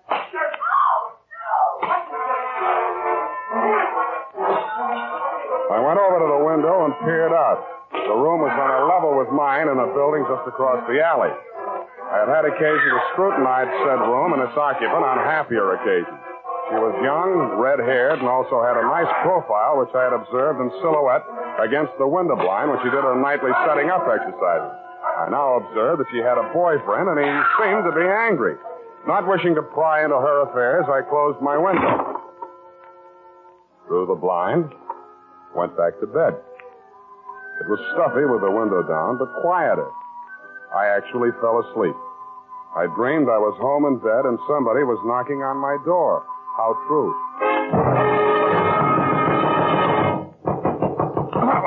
Please, open the door, let me in. Who is it? Effie? Yes. Okay.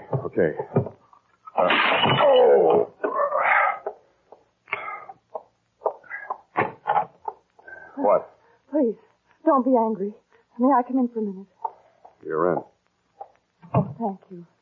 I know this seems peculiar, a perfect stranger. I saw you in the window. That makes us even. I have the apartment across the alley. Yeah, I know. And you saw him strike me. No. Well, you must have heard. I heard a lot of stuff breaking. Well, my ship models, he threw them all over the room, broke them to bits. They weren't especially valuable, and besides, they were presents from him. So... Now I get it. Now, you came here to tell me all about your collection of ship models. I think that's real neighborly of you, Miss... Doreen Dubar. Yeah, well, it was nice meeting you. Drop in again sometime, and I'll show you my collection of trout flies. Please, don't send me away. I'm deathly afraid of him. His name's Dan McCrae. He's a merchant seaman. His boat just got in today, and... Yeah, but why me? Well, I've seen you in the window so many times, I somehow felt I knew you. That's foolish, I suppose. I don't even know your name. Look, sweetheart, if you think you're going to rope me in as a witness to that lover's quarrel... Oh, please, no. It's more than that. Believe me. I can't tell you everything, but... Why tell me anything? Okay, I'm sorry. Pardon me for living. I know it's wrong of me to want to stay alive. I don't want to be hard-hearted about it, but if you're really afraid of the guy, you ought to go to the cops. But you don't understand it. Doreen, are you in there?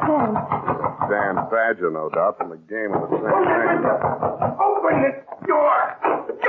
Look, chum, before you say anything, let me put you straight. You picked the wrong sucker. So you're the guy, huh? The old lady said you was good-looking in a cheap sort of way. Well, I think I'll fix that part of it right now. Hey, wait a minute. Oh, so you're going to make it easy for me, huh? Okay.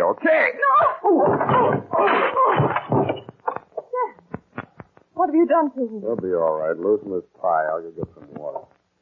All right.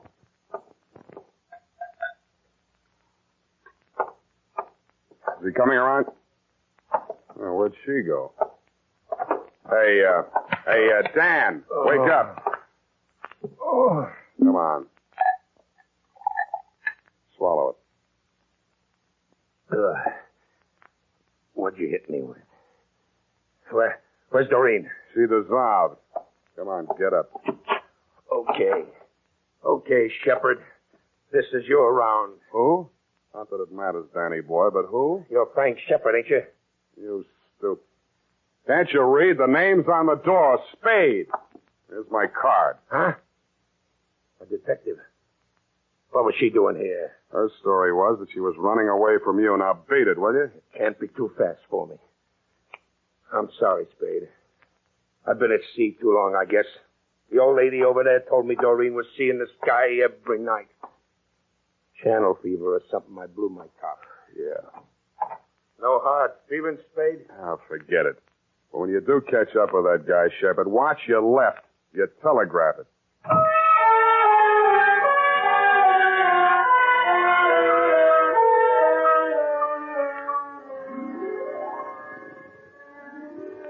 Homicide. Shepard's power. Reach. Up to fit for the halls of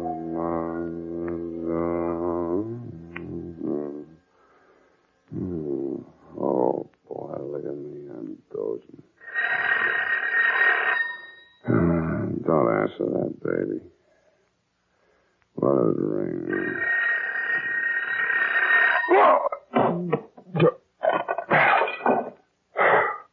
Huh? Spade, this is Dan McCrae. Who? The guy you beat up on. Look, I just got to sleep. Call back tomorrow. Better yet, don't call. Listen, you gotta listen to me. I found Shepard. Not much of a fighter. I marked him up a little anyhow, just to scare him. Go on back to the bar. Have one for me. Listen, I'm okay now. I sobered up like a shot. I only came back here to phone. Makes sense, will you? When I got back to the ship, he was there in my cabin. What? He's dead. Who? Shepard? Yeah, he's dead. Hit him too hard? I don't think so, but I've got to know. You're a detective. Now, look, I haven't got much money, but... Then start earning some. This is going to cost you.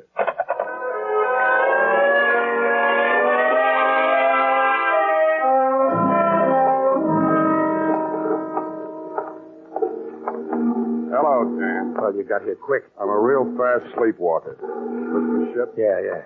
Come on, I'll take you aboard. Give me the rundown.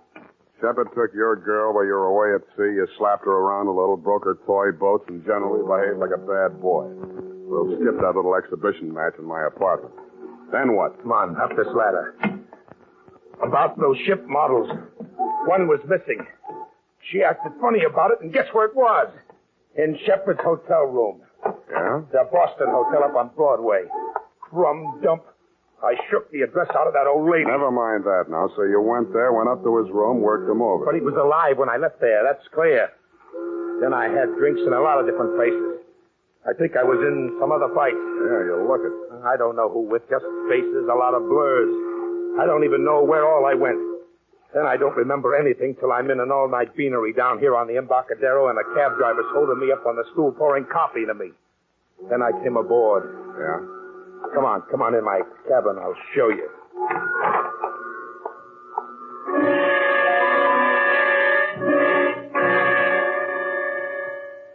There were a few bruises and ring marks on the face, but they'd been cleaned up and smeared with methyolate. I know you're not supposed to touch anything until homicide gets there, Lieutenant, but this one had obviously already been tampered with, so I didn't think you'd mind if I rolled him over just enough to peek at the back of his head. There was a tiny cut on his scalp near the base of the skull, not more than 1/4 of an inch long. It had hardly bled. I frisked the pockets. In his wallet, $38 identification card, Frank R. Shepard, Boston Hotel, San Francisco, and a snapshot of Doreen sailing a model Chinese junk in a pond someplace. In his cigar case, cigars. Around his middle, a tooled leather belt with hammered silver buckle. It was a popular type Hickok belt, but something about the buckle didn't quite figure. The prong of the silver buckle wasn't silver. It was tempered steel. And instead of being pointed, the end was flattened out and ground to a sharp cutting edge. There were 2 notches on either side of it that didn't look like they'd been put there for decoration. I took the belt off, rolled it up, and put it in my coat pocket. Well, what do you make of it? You touch it? No. Why? The man falls forward, not back. The cops will say he was killed someplace else and brought here. Then I'm in the clear. Yeah, unless they form a theory that you brought the body down here to dispose of it. Then why didn't I? Maybe you lost your nerve. Maybe you sobered up. How? What killed him? I don't know. Maybe internal injuries, maybe a head injury, or both from that beating you gave him. Maybe he just dropped dead, heart attack. That's for the police medical examiner to find out. You mean you're going to call the police? I have to. But I called you to... I thought you could clear me Now, before... wait a minute. You told me yourself you drew a blank. You don't know where you were or what you were doing. What are you going to do? Call the police. No, wait... yeah, I suppose you have to. I do. You first. Yeah. I must say you're taking it pretty well.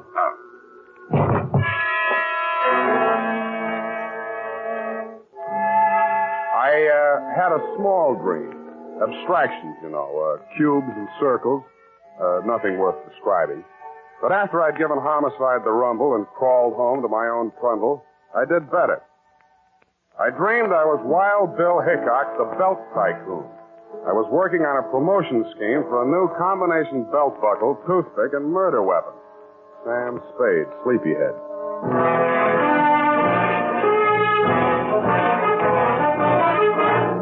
The United States Armed Forces Radio Service is presenting the weekly adventure of Dashiell Hammett's famous private detective, Sam Spade.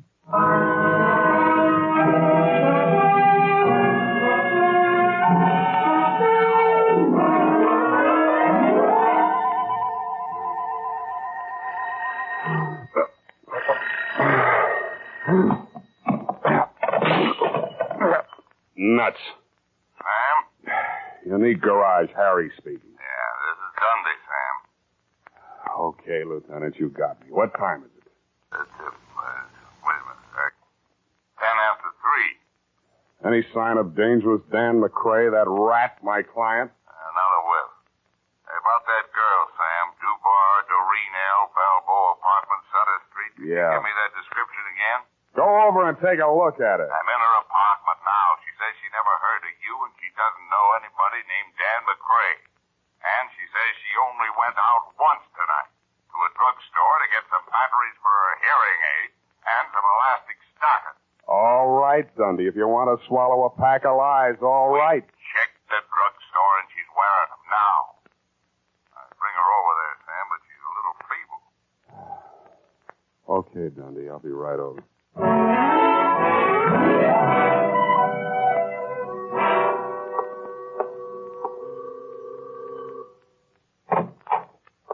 Hello, Dundee. Come in, Sam. I want you to make sure, Sam, this is the apartment. Yeah. That's my window just opposite. You can see the bed that I just got out of to come over here in response to your untimely call.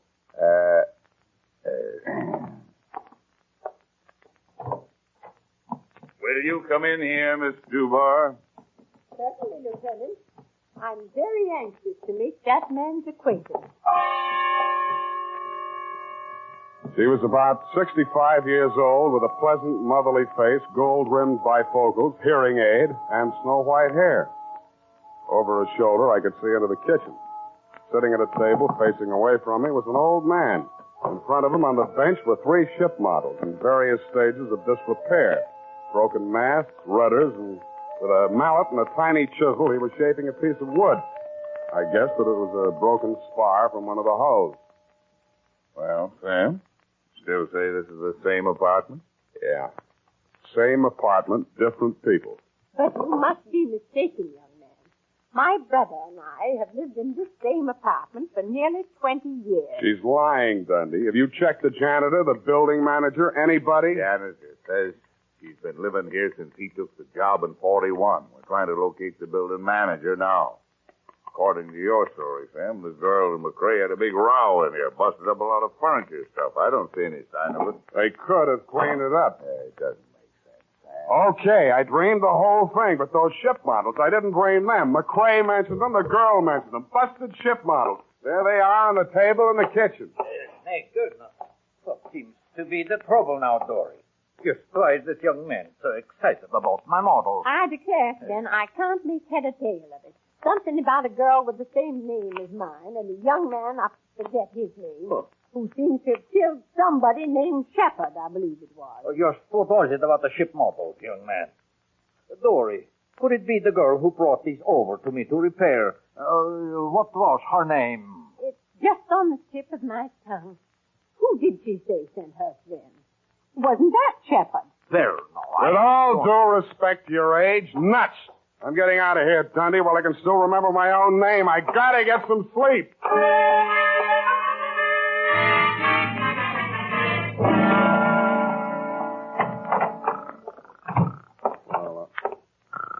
Hey, wake up.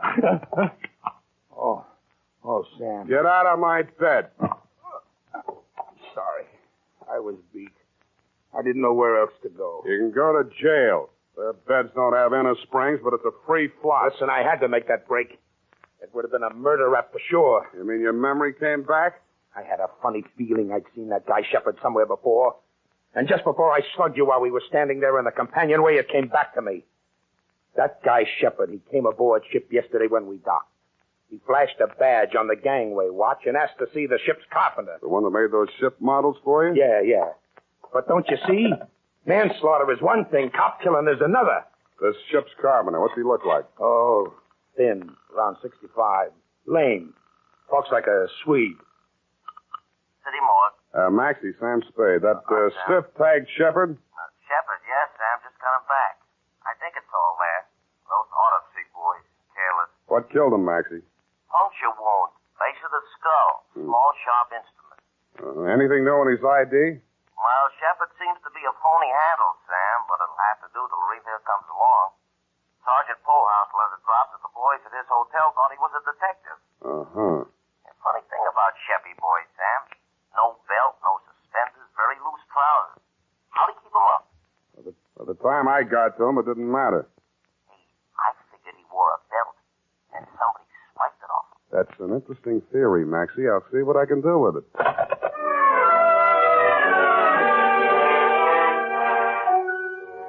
I tucked Danny Boy back into my bed, locked him in, and gumshoed around the block to the Balboa apartment. Just to be mean, I woke up the janitor and checked the statement on the old couple in Doreen's apartment. He worked 3 buildings, was sure of the old woman, but backed down a little on the man, which is what I expected. Was sure of the floor, but not of the apartment number. Didn't know any tenants by name, which goes to show, Lieutenant, what police statements are sometimes worth. I thanked him, stole his passkey, and went upstairs. I didn't expect to find anybody home in Doreen's apartment. I was half right. Sven, the old carpenter, was sitting in a chair, staring straight ahead of him. He looked as though he were in a daze. I walked over to him. Even close up, he didn't look dead. But he was. Body still warm, no visible wounds. But he was wearing a tooled leather belt with a hammered silver buckle. The prong of the buckle was tempered steel and had the same peculiar shape as the one in my pocket, the one I had taken off of Shepard's body. The ship models were gone. What was left of them I found in the fireplace. And in the charred remnants of what had once been the hull of the toy Chinese junk, I found something that hadn't burned. It was a small metal cylinder with two pins projecting from it on either side, about the middle of it. It looked like a miniature lock mechanism, which it was exactly. The key, you guessed it, was the prong of that belt buckle. The cylinder was empty, except for a few white grains that looked like sugar. I tasted them. It was not sugar, but in the dope traffic, they sometimes call it that. About then, I heard footsteps outside in the hall. I ducked into the closet, leaving the door cracked enough to see out. Stand over there, Doreen. Don't try anything. I won't shoot you unless I'm forced to. No, you didn't shoot Frank Shepard, did you? Don't ever mention that name again.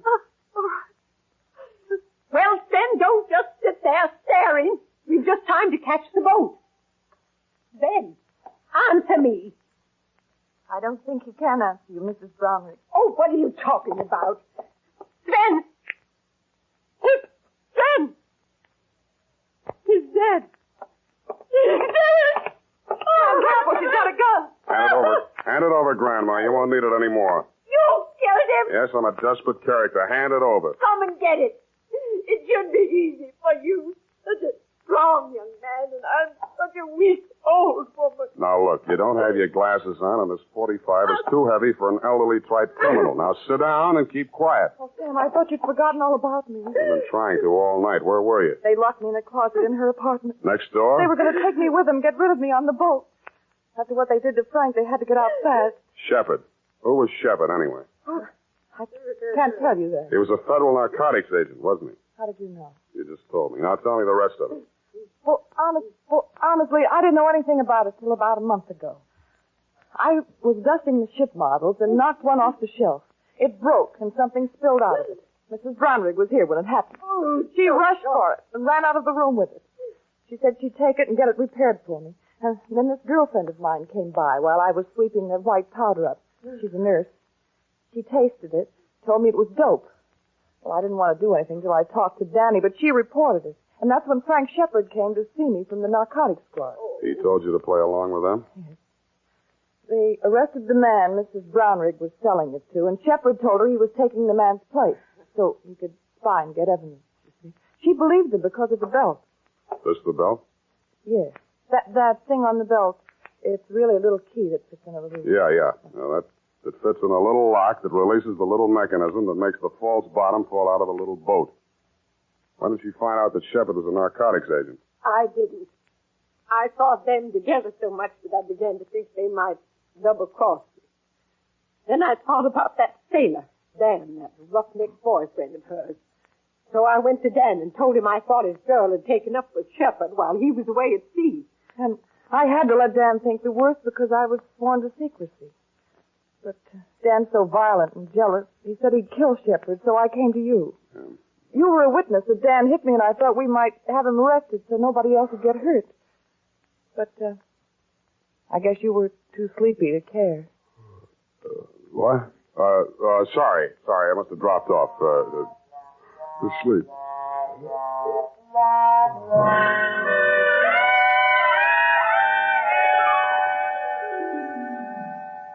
Period.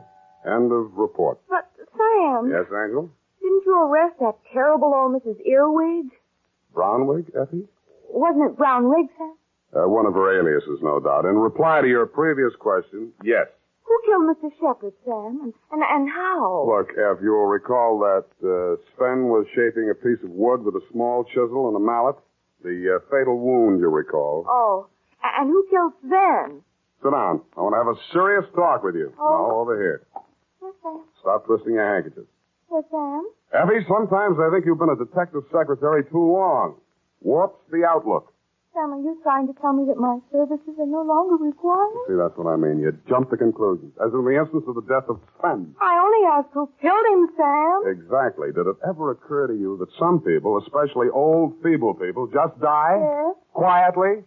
Sitting in a chair sometimes? Yes. Sometimes in bed in their sleep? That'll never happen to you, Sam. Sick. But it did happen to Sven. Perhaps the excitement of his criminous activities, fear of discovery, his impending flight were too much for his heart. On the other hand, it might have just been old age. Of course. The point is, Effie, it does happen. Never in detective stories, only in real life. Mm-hmm. Well, I guess that's all. Good night. Sam, you're not sleepy. Nevertheless, I'm going home to bed. Oh. Well, good night, Sam. Good night, sweetheart.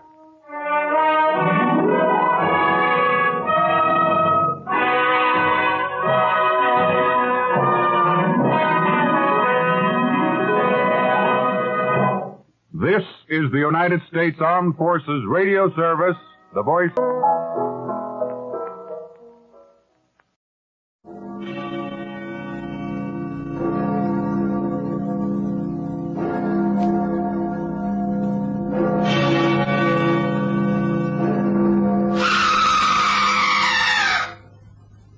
What in heaven's name was that? What was what, Mr. Cornish? That scream. It came from the loft. The loft, Mr. Cornish? Now, who would be in the loft while the bells were ringing? I heard a scream, I tell you. Someone's up there. You're just feeling a little overwrought, Mr. Cornish. Now pull on your tenor bell like a good fella. Then you'll hear a sweet, melodious sound. Go on, pull. Nothing happens. Oh, dear, then the stay must have broken. Perhaps that's the sound you heard. It makes a funny noise when a stay breaks. I could have sworn it was a scream. But it wasn't. It couldn't have been. Just your imagination. I'll get someone out to mend the stay in the bell loft. No.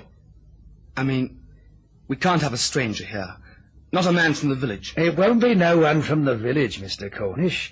There's a firm in London does all sorts of odd jobs, and no questions asked, so I'm told. No questions? Let me do the worrying, Mr. Cornish. These people are most reliable. I'll give 'em a ring from the Manor House. It won't take 'em long to get here. Their offices are at 33 Half Moon Street. The house to the north of London set the wheels in motion. The name of the caller suggested him to be an ecclesiastic, but his intonation belied this calling, and, well, it left me wondering. I couldn't imagine the voice emanating from a pulpit, and yet the man's problem seemed normal for assignments unlimited. The name's Purley, Mr. Mason, Parson Purley. I'm well known in Potter's Bar, and I have a problem with the tenor bell stay in the loft. I don't know if you're acquainted with bell ringing. Not technically, I'm afraid. What exactly is wrong? The stay on the tenor bell is broken. It's really quite easy to replace, but the climb up to it's rather dangerous. I can't get a man from the village, unfortunately. The old hands are too old, and the young ones... Well, I don't have to tell you what the modern-day youth is like, do I? Well, I can't say that I see anything wrong with them. However, if you can't find a local man, you can't, and we'll be pleased to send someone. How do we find you? The job will require 2 men, actually, Mr. Mason. I can explain how they go about replacing the stay in a few minutes, but it will definitely require 2 pairs of hands. And you can't help yourself? My arthritis precludes me from any physical labor, I'm sad to say. All right, then. 2 it is. Where are you ringing from? Well, actually, I'm telephoning from the Squire's house. Cornish Manor House, it's known as. One of the showpieces in this part of the world. I'm very friendly with the Squire. So my men are to report to the Cornish Manor House? No, Mr. Mason. If they could report to the village inn, the Gun and Magpie, it's called. I'll meet them there. The Gun and Magpie. I see. Tell me something. These are church bells you're talking about? What else, Mr. Mason? What else? Yes, of course. When do you want them down there? This afternoon, if you can manage it. I'll book them into the village inn so they can stay over if they're not finished by this evening. You see, there is some urgency, Mr. Mason. We have a campanology lecture tomorrow evening, and I'd like the tenor bell back working by then. Oh, I understand. Very well. I'll have them report to the Gun and Magpie after lunch. Thank you very much, Mr. Mason. Goodbye to you. Goodbye. Odd-sounding fellow. Who was that, Chief? A man with a bug in his belfry. Well, don't you mean a bee in his bonnet? I mean exactly what I say, Canon. Parson Purley. What an odd name. Canon? Oh, yes, Chief? Do you know anything about ringing church bells? No, but I'm good at fixing alarm clocks. Oh, ask a silly question. There's a man down there. Well, I suppose he's a reverend, really, although he doesn't sound like one. There's a man down in Potter's Bar. A stay has broken on one of his church bells, and he wants 2 men to go down and fix it. Well, I thought the verger always got the lousy jobs. Well, apparently it's dangerous. Oh, I see. He said he can explain how you go about it in a few minutes. I imagine it's the climbing up into the bell tower that's dangerous. Feel like taking it on? Sure. Who goes with me? Well, that's quite a point, isn't it? Everyone's out, and I've got an appointment with Sir Edmund Croft this afternoon over that security guard job for the bullion shipment. What about tomorrow? But there's some urgency. There always is.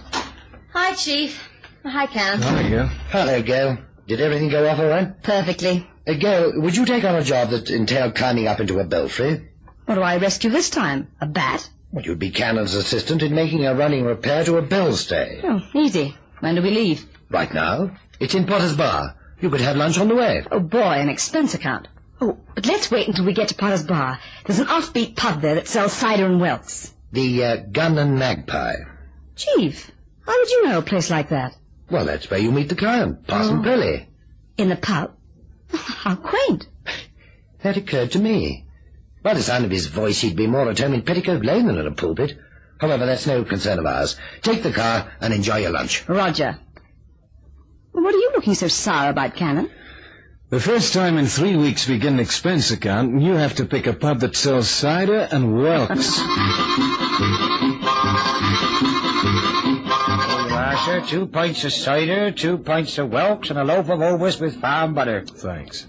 We've got to meet the local reverend here after lunch.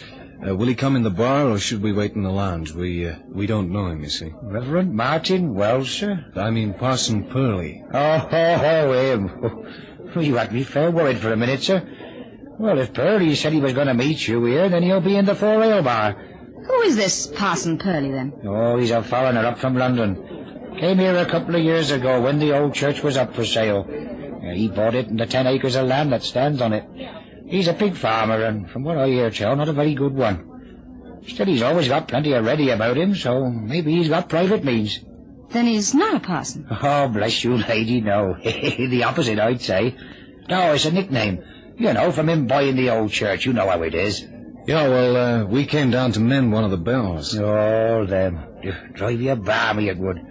There's folks who'd have liked to have seen him taken out before the sale, but, well, there they are, and well, they are his property, so he can do what he likes with them, I suppose, can he? You mean he still rings them? Yeah, every full moon. Clanging away like the marker boys at Southend. There's plenty who thinks he's got a screw loose. One thing, though, he don't get no pinching on his place. The locals reckon the place is haunted, and what the Reverend Wells has to say about him don't help much either.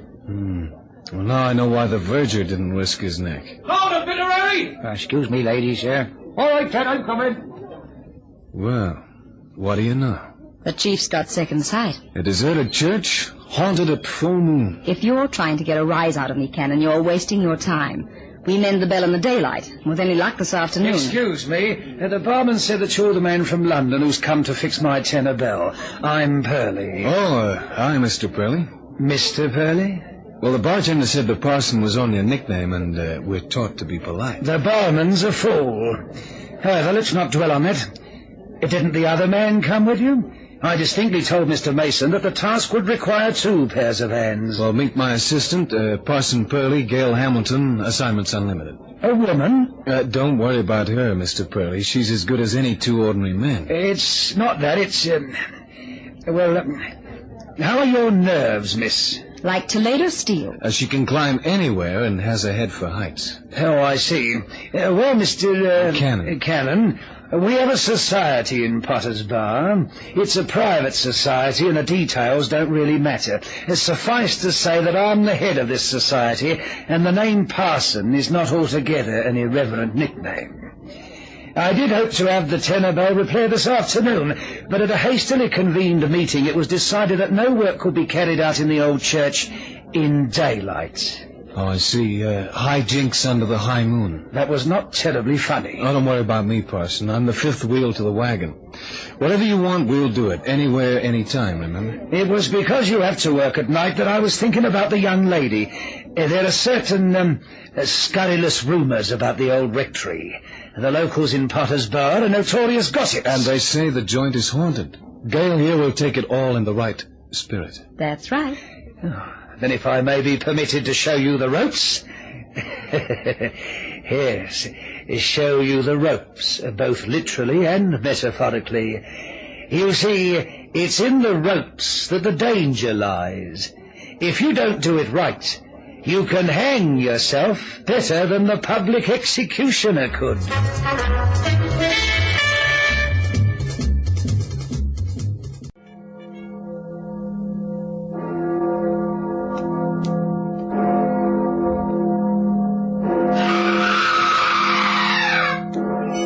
At that moment, as Cannon and Gail Hamilton talked with a shifty-eyed Parson Purley and the gun and magpie, they had no knowledge of the desperate cries wrung from the lips of some unknown sufferer in the bell tower. In fact, there was no logical reason for suspecting Purley of anything abnormal. Cannon, however, is a cautious operator, no doubt engendered by years of volcano-lip living, and so it was that he and Gail proceeded to the old church after dark with not a little trepidation. You okay, Gail? I'm fine. The air's musty, though, like rotten vegetation. Yet the church grounds are on a slope. Swine. Who? Villagers? That's the smell. Purley's a pig farmer. Oh. Parsons Purley's prize pigs permeate the parsonage. Pooh. What do you say to a pig, by the way, if you meet one? I don't know. I guess you'd say it's swell meeting you. They'll be penned up anyway, I hope. Why do you hope? Well, pigs running loose can be dangerous. You're kidding. I'm not. A hog will panic if it's suddenly frightened in the dark and charge. And 400 pounds of porker in your midriff and you'll come a proper cropper, my girl. You're just saying that to make me nervous. No, not really. I was just trying to take your mind off the hideous ghost that stalks the lonely church at midnight. You're a pig. You be careful, I don't charge. Well, that's it. We're going in the right direction.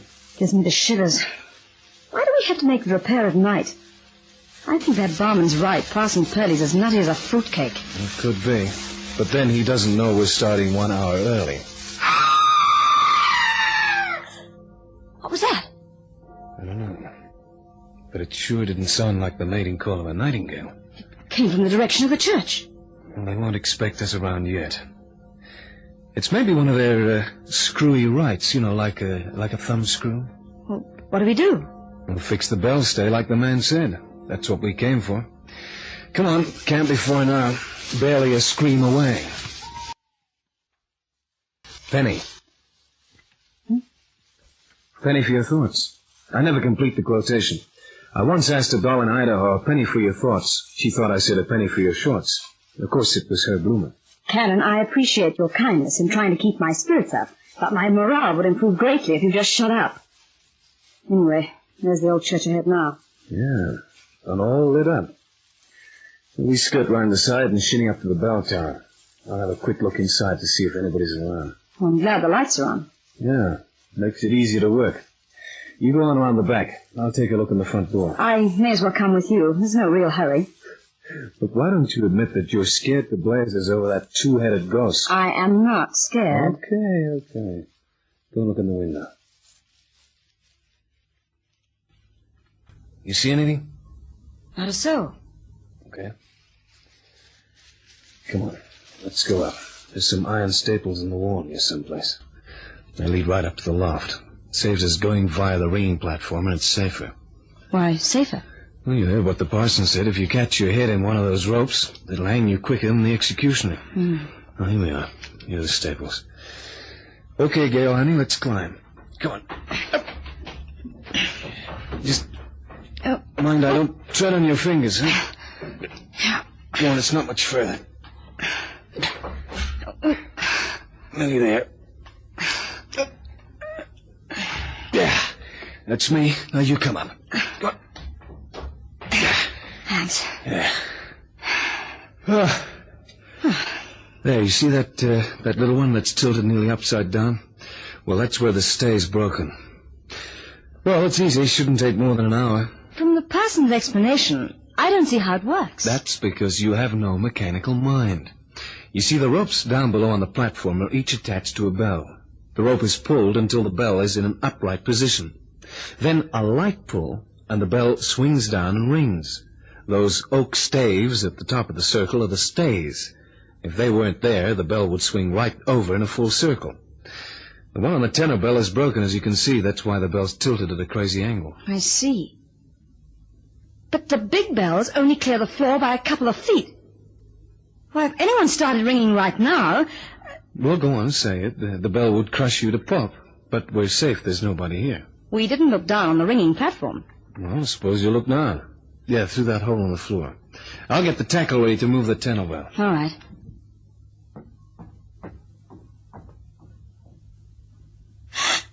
Hey, what's with you? Come, come and look. Down there. Well, what can you see? A dead boy hanging from a bell rope. Yeah, I see him. That scream you heard. Yeah, maybe. Look, we gotta get down there and cut him down. Come on, this way. Ken, the lights. The lights have gone out.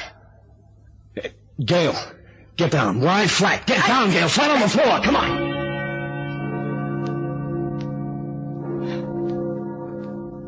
Look, if you keep flat, you'll be all right.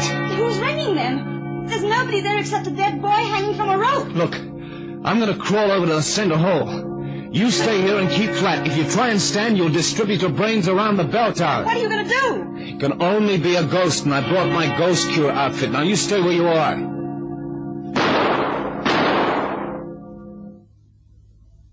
Now stay flat in your tummy, baby, but crawl over here. Come on. Whoever it was, you frightened them away. Yeah, maybe. Look, you hold the gun.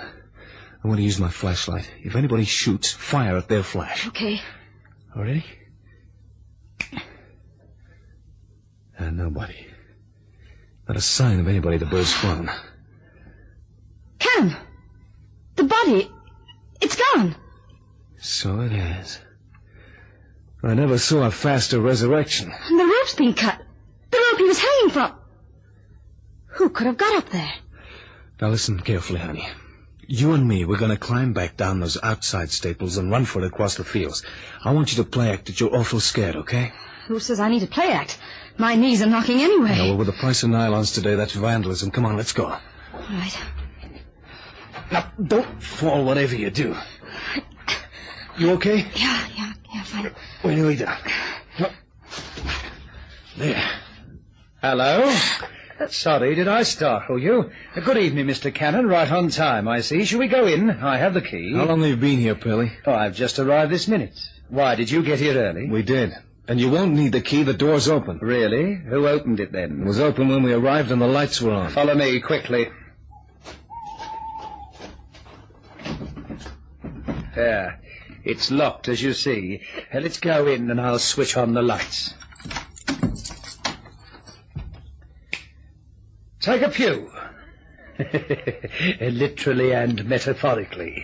Really, old man, you have some explaining to do. Yes, I have. You admit it? Not perhaps in the way you think. You arrived here early tonight and you thought that you found the door of the church open and the lights on. We didn't think. That's what we saw. Allow me to continue, please. You took the outside wall ladder to the belfry, and when you looked down onto the platform, you saw a dead lad hanging from a bell rope. The lights went out and the bells started ringing. You climbed back down and met me. Say, what is this, a murder confession? No, merely a repetition of a strange psychic phenomena that my society has been trying to unravel. You see, none of those things really happened. You imagined the whole thing. Yeah, you go tell that to the ghost squad. I see you're not convinced. Very well. Shall we climb up to the platform and cut the poor lad down? Somebody has done that already. When we looked again, the rope was cut and the body had gone. The rope was cut. Please follow me. Do as he says, Gail.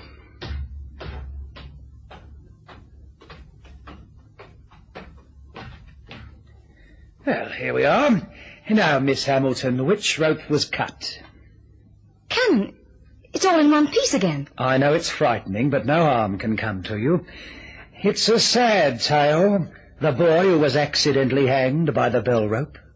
You mean there was a boy hanging there? Yes, a tragedy. But it happened nearly 100 years ago. Now, if I stay with you, do you think you might mend the stay? Sure, but that only requires one man to fix it. While I'm up there, Gale stays down here with a gun. A gun, Mr. Cannon? Yeah. You see, I'm allergic to bats. Do you think we should tell the chief about the psychic phenomenon, Cannon? Sure, but only after we've laid that pesky poltergeist. Laid the ghost? You think we're going back to London? Well, we're not. This road leads around the back of that old church, and we're paying the phony parson a fleeting visit. But why? Mainly because I think all that psychic phenomenon is bunk. Then again, it's maybe I don't like some cheap chiseler trying to murder me. And don't give me all this, all-in-the-mind jazz. If we'd been 10 seconds longer dropping to the floor, Mr. Aubrey Mason would be advertising for 2 new operators.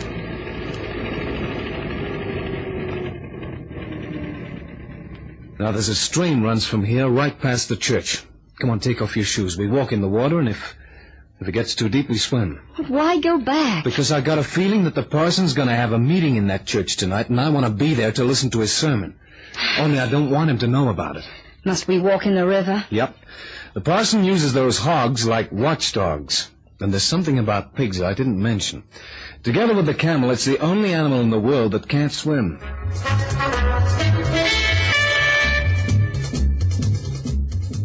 Parson, I didn't mean to kill him. It must have been an accident. Of course it was an accident, my dear Timothy. Pardon me for using your Christian name, Mr. Cornish, but we've become very close over the past few days, and you can treat me as a true friend. Will the police believe it was an accident? And you, a wizard of the black magic circle, Mr. Cornish? I'm afraid they won't be easily convinced. But the lad's body has been neatly disposed of. Pigs are omnivorous animals, you know. Of course, I shall need a little more cash, say £5,000. Parson, that's blackmail. An ugly word, Mr. Cornish. You're like your mug, Parson. Huh? Don't do that. This gun has a reputation for being consistently accurate. Who are you? The guy who nearly bought a pig in a poke. The game's up, Parson, and you, whoever you are, don't have to worry about that kid. He's alive and kicking. It was just a stunt. Where is he? Where I found him. In the vestry. And he's being guarded by a very, very tough baby. Yeah, he's in the vestry. I knew all along that the dirty jobs went to the Virgin. Parson Purley's game was blackmail. He inveigled Timothy Cornish into the disgusting rites of black magic, the ringing of bells being an important function. He staged the fake hanging of his youthful accomplice, meaning Cornish to find the body. But Cannon and Gail Hamilton arrived at the church an hour early, and saw what they thought was the dead body of the boy. In fact, his body was supported by a box, the type provided on any bell-ringing platform.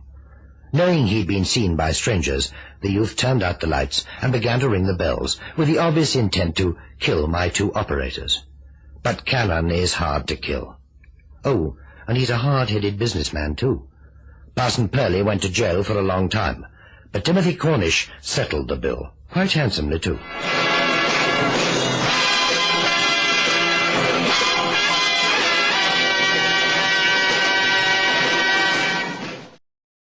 William Gargan stars as Barry Craig, confidential investigator.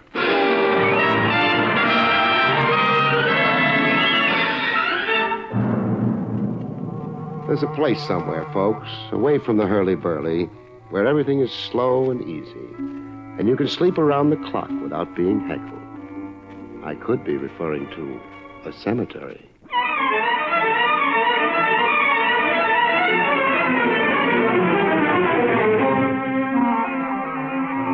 The National Broadcasting Company presents William Gargan in another transcribed drama of mystery and adventure with America's #1 detective, Barry Craig, confidential investigator.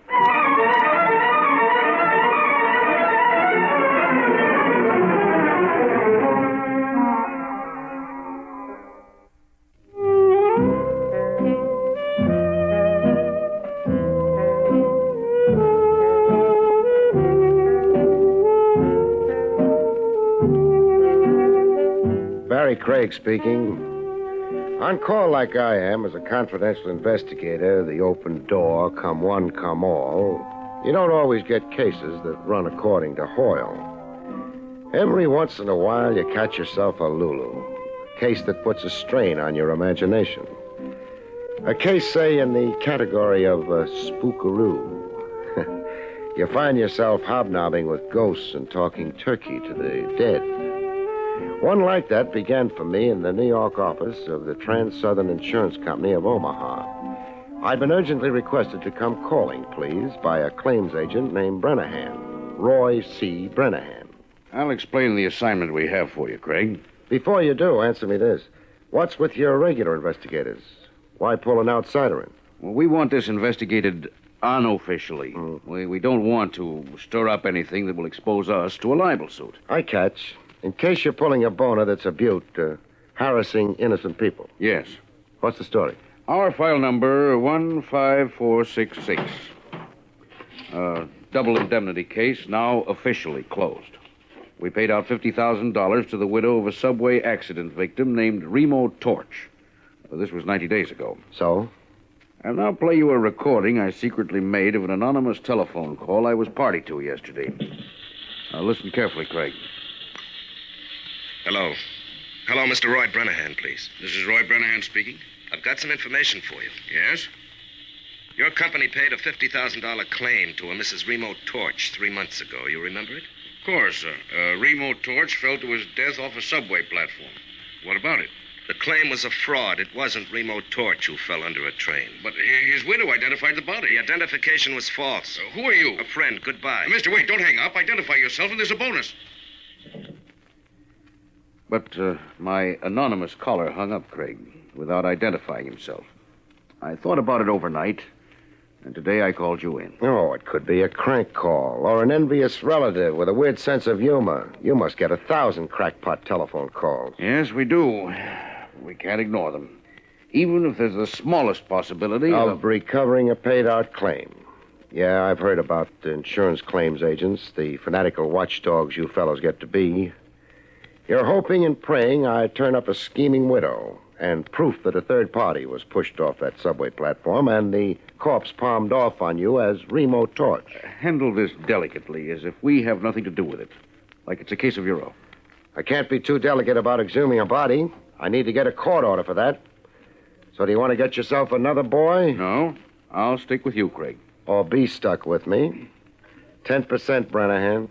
Any monies I recover for good old Trans-Southern, earmark 10% for Barry Craig.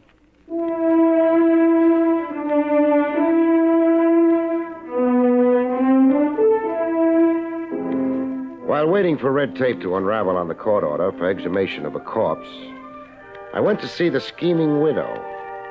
169 Seneca Street was her last known address.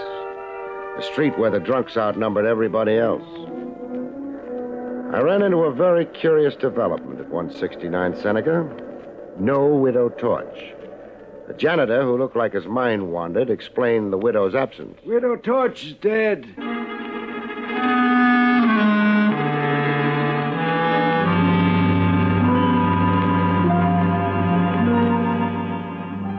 A dead policyholder and a dead, though rich, beneficiary. I had quite a cast of live suspects. The next evening, I drove myself to the Hillcrest Cemetery on Sycamore Street out in Long Island, where the mangled remains of Remo Torch had been buried. I had a signed court order okaying exhumation to serve on the caretaker there, an old geezer named Sam Billings. Going through the big iron gate, I heard the night chimes. Night is a nice time to go calling on a graveyard if you hate yourself. Every superstition you had as a kid comes back to haunt you. You begin to see things and hear things. Going up a narrow path toward the caretaker's house, I heard things. A scream as if somebody was being murdered not 50 yards away. I got to the scream. It was the old caretaker Billings on the ground near an open grave and a dead faint.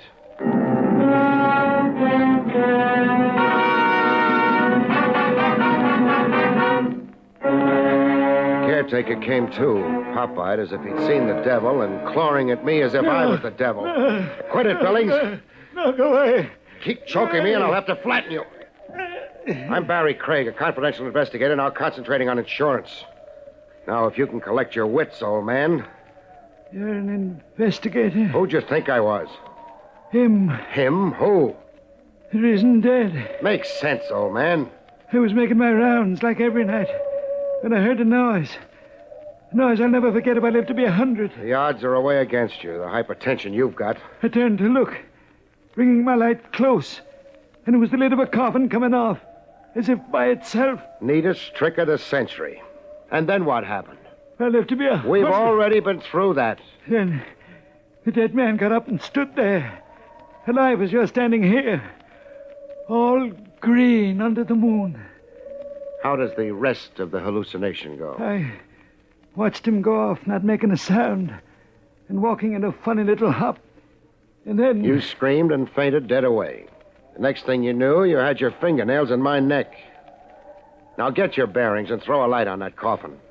I want to have a look. See, the casket is empty. Empty it is.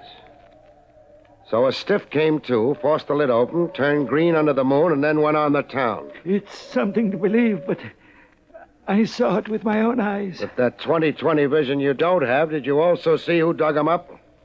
Dug him up? That's what I asked, if you'll really open your eyes. 6 feet of dirt piled in 2 neat hills on both sides of the grave. See it? Yes. To get out from under, your stiff needed a muscular accomplice on the outside. Who was supposed to be buried in that grave? I can't make out the name on the tombstone. Torch. Remo Torch.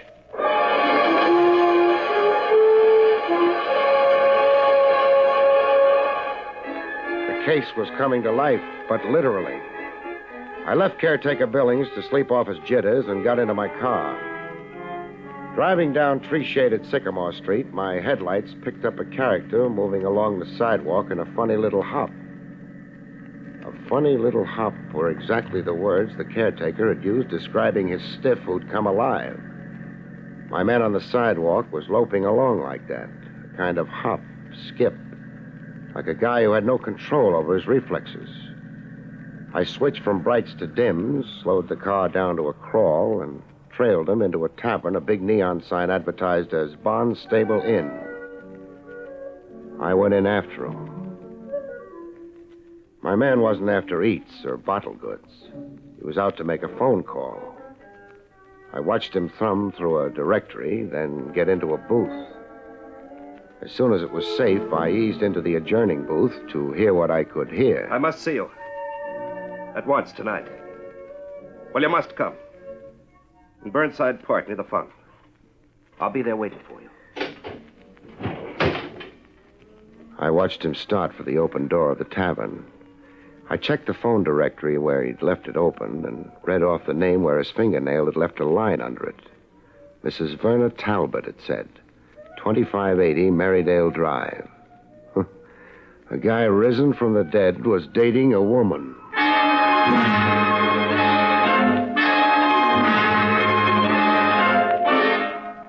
I was right there in Burnside Park in a grandstand seat behind a row of bushes when they met.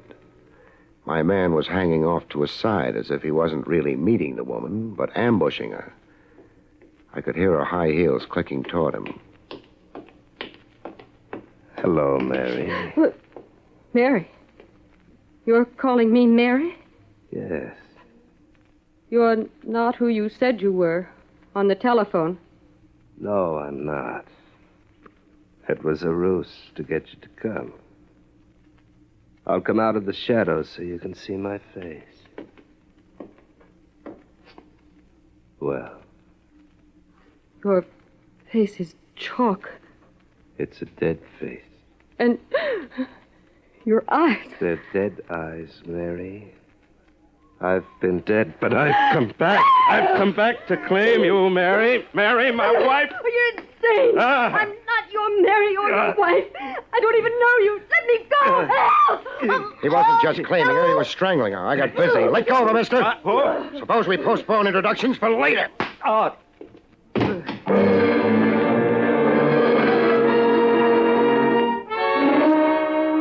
risen from the dead, but he reacted to the old one, too, like anybody else. He was out cold, stiff, like rigor mortis had come back. While he slept it off, I revived the dame and questioned her. I'm Barry Craig, an investigator, madam. I'd like a few honest facts and no ad-libbing. Remember, I probably just saved your life. I'm grateful. The man is insane. You acted as if you didn't know him. I never saw him before in my life. He's allegedly a Remo Torch. He said he'd come back from the dead. So far as we know right now, could be. If you don't know the man at all, why did you agree to meet him here? He telephoned me and said he was Tom Avery. I've known a Tom Avery. Your name is Mrs. Verna Talbot? Why, yes. How did you know? Never mind how. You live with your husband? Yes, I do. But he mustn't know I came here to meet Tom Avery. Jealous? Yes. We get along badly, my husband and I. We're together, but we live separate lives. Oh. May I please go now? Sure. I don't see why not.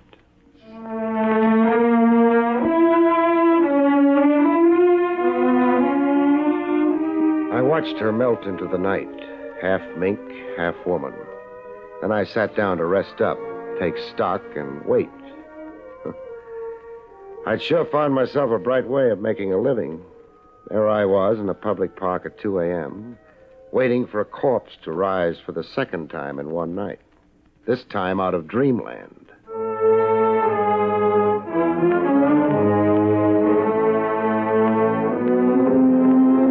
Remo Torch, or whoever he really was, slowly came out of the dreamland I'd rocked him into.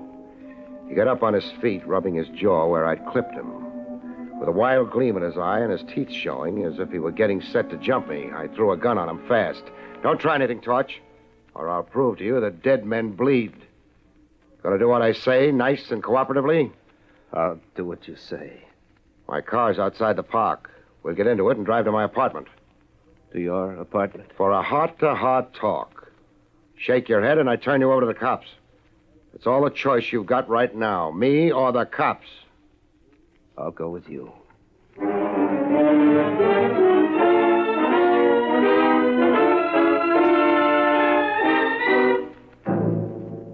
I got him home with me okay and put him to bed.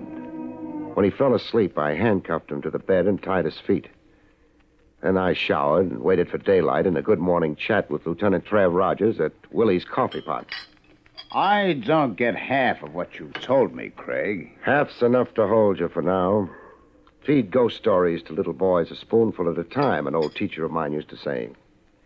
Just you run down a few items I asked, huh, pal? You want me to find out when Mary Torch died? And who signed the death certificate, and where was she buried? Phone me the minute you know. Craig. Yeah? Being your blind helper, just how did I get so degraded? The coffee's my treat. Have yourself a second cup, chum.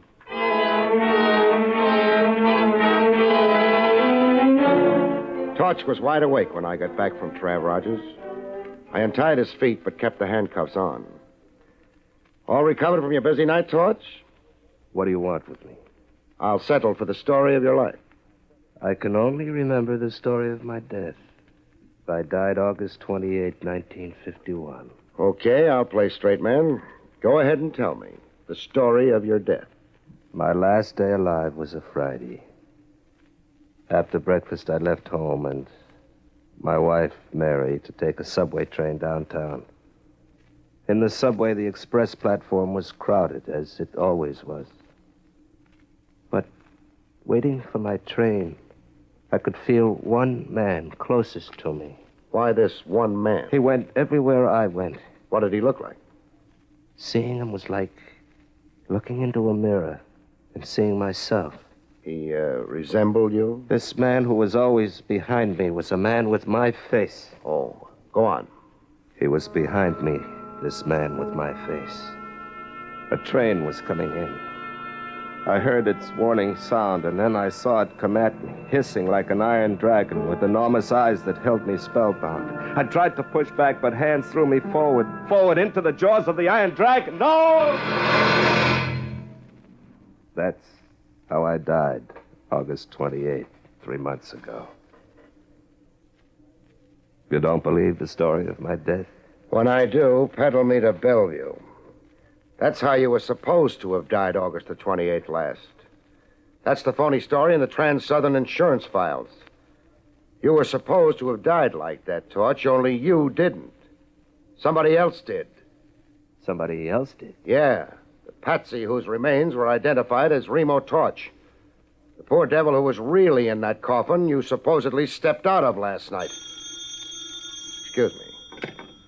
Barry Craig speaking. Barry, this is Trav Rogers. Mary Torch died a month ago. A heart attack. And Eric Carter signed the death certificate. She was buried in Hillcrest Cemetery like her husband before her. I got it. Thanks, Trav. Can I be of any further service to you? Yeah, you can. Send one of your boys over to my apartment. I've got a prize package I want under lock and key while I roam the world.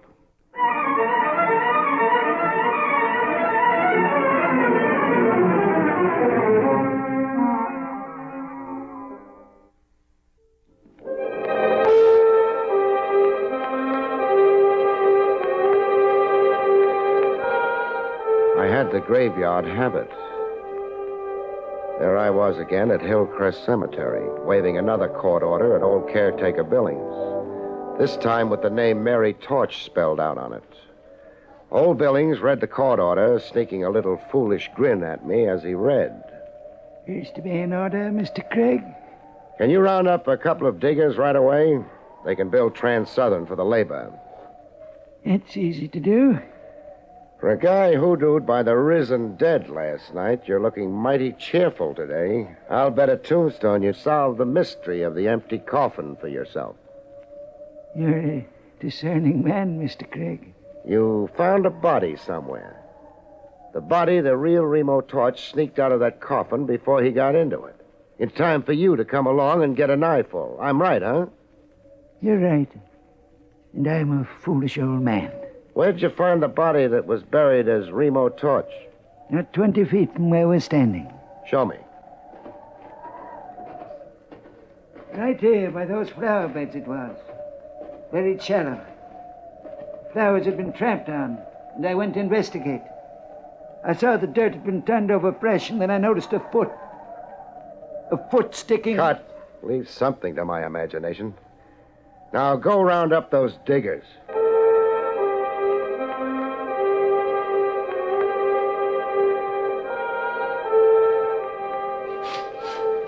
The slab of marble read Mary Torch. Two beefy gents were digging her up. They wore a look on their kisses that said they just loved to make an argument of it. They were the same team who buried the Mary Torch coffin only a month ago. To them, I was some creep undoing a work of art. Me and my court order. You've got the coffin exposed enough, men. Now use the crowbar on it. I soon got a look at the contents of the coffin. No body, Mr. Craig. The casket's full. Full is the word, Billings. Full of rocks.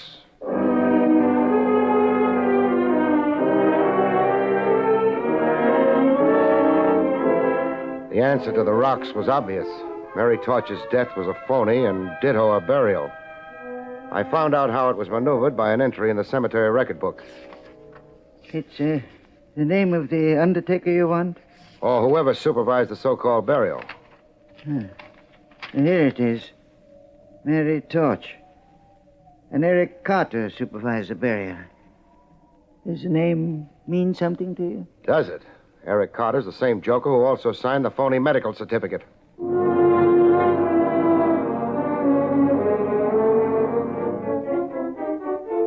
The great insurance swindle and how it was accomplished began to stitch into one piece. I had almost all the answers, enough answers anyhow, to parlay into a climax. Only somebody was working his own idea of a climax to Barry Craig.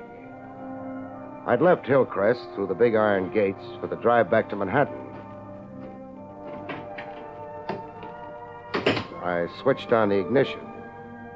Good thing the cemetery was convenient. It took all the fuss and bother out of my burial.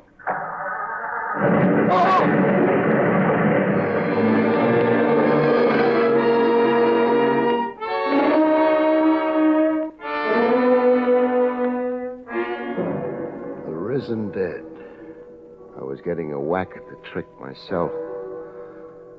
I was dragging toward a light no bigger than an arrowhead, waiting for me somewhere at the end of a long sleep.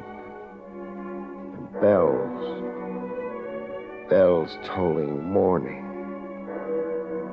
Morning, the bells were saying. And wake up, Craig. Wake up. Craig, look at me. And the voice. The face of someone I'd seen around the trail. Rogers. How did you come to die, Trev? I didn't. And neither did you, the miracle is. You're in Shore Park Hospital. In emergency. A time bomb hooked to your starter cable. Step on the car starter and blow yourself up. A gimmick with whiskers. A long gray beard. It's an old murder device, moth-eaten, but they got you, Craig. How bad am I? You're one for Ripley. I'm okay? Is that what you mean? Just lacerations of the head and neck. Shock. You're wearing more bandages than King Tut. You're also minus an automobile. I'll build Trans-Southern. Trev, get me out of here. I want Remo Torch back. As soon as I'm dressed, he and I are going bye-bye.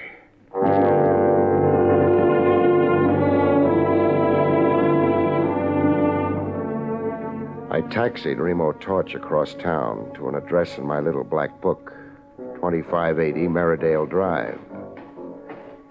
I'm reuniting you with the lady you made a scene over last night, Torch. Yes, you. Us. May we come in? But, You remember Remo Torch? well, yes, of course. After last night, could I forget? I guess not. Especially since he only tried to strangle you. It'd be even harder to forget him if you were his wife. His wife. I'm Verna Talbot. My husband is George Talbot, a manufacturer's representative. Hooray for employment. Is your husband around? Yes, Introduce him to us. very well. George, Yes, Verna. this is my husband, Mr. Craig. That's him. Him, Torch? Him who? The man with my face. It's my murderer. My murderer. Get this madman off me. Torch! No more of that. Let go of him. My apologies for my friend's behavior, Talbot. There does seem to be a superficial resemblance between you. Same general features, sort of. Nonsense. This man's plainly insane. Insane like a fox. I'd say Torch has a pretty shrewd idea of what he's up to. I'd even say he was trying to drive a couple of schemers crazy before the law caught up with them. I don't understand a thing you're saying, Mr. Craig. Craig. All Greek to you, huh? Suppose I spell it out and you see if you get the drift. Torch's wife had him marked for murder. The lady wanted to cash in his insurance and then marry her boyfriend, an Eric Carter. The boyfriend began following poor Torch around, waiting for a chance to knock him off. But Torch caught on to what was cooking and figured out a way of outsmarting the schemers. Drop the insanity pose, Torch, and tell them how you did it. I hired an unemployed bit actor to wear my clothes and play at being me.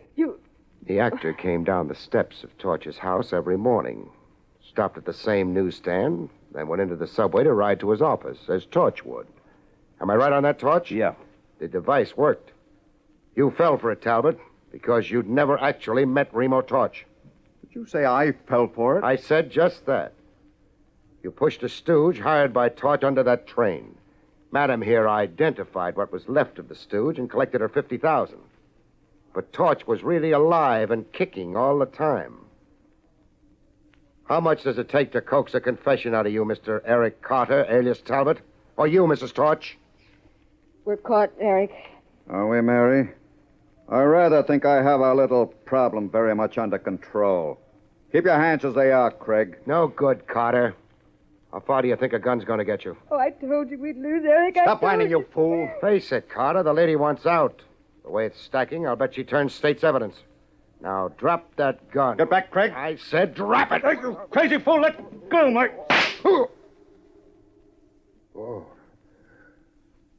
When you shoot somebody, Carter, be sure you keep possession of the gun. Craig, I didn't mean to shoot you. It was an accident in the struggle for the gun. Craig, don't shoot me. Tit for tat. In a minute, I'm going to pass out. I don't want you on the loose when I do. Tit for tat in the leg. Just enough to make you stay put. Craig, no. Torch. Yes, Craig. Call police headquarters. Rogers. Lieutenant Trav Rogers.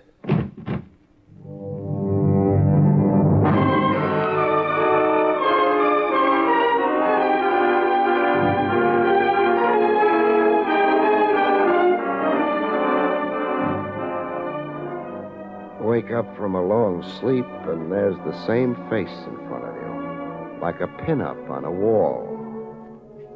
Don't look now, Craig, but you're back in Shore Park Hospital. Emergency. What's my medical complaint this time? Bullet in your left thigh. You'll be out in a week, and limp for a month. Oh, great. Well, now that you're conscious, you want to talk. Eric Carter masterminded the phony death and burial of Mary Torch, and also planted the time bomb. 1 minute, Craig. Yeah? You're forgetting you played the case very close to the vest, that you so far only told me about half of it. Oh. That makes the conclusions I'm giving you a little puzzling. A little incomprehensible. How long did you say I lay over here?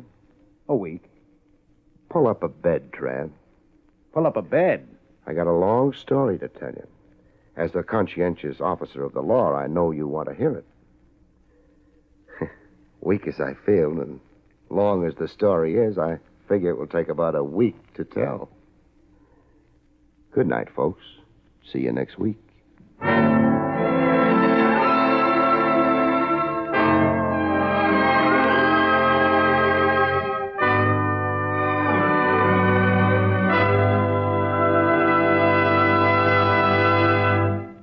You have been listening to William Gargan in another exciting transcribed mystery drama from the adventures of Barry Craig, confidential investigator.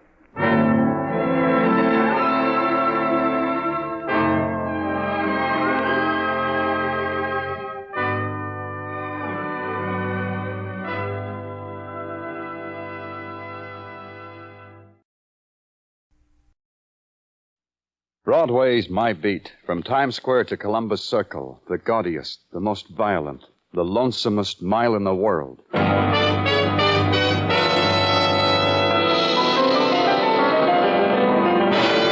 Broadway's My Beat, with Larry Thor as Detective Danny Clover.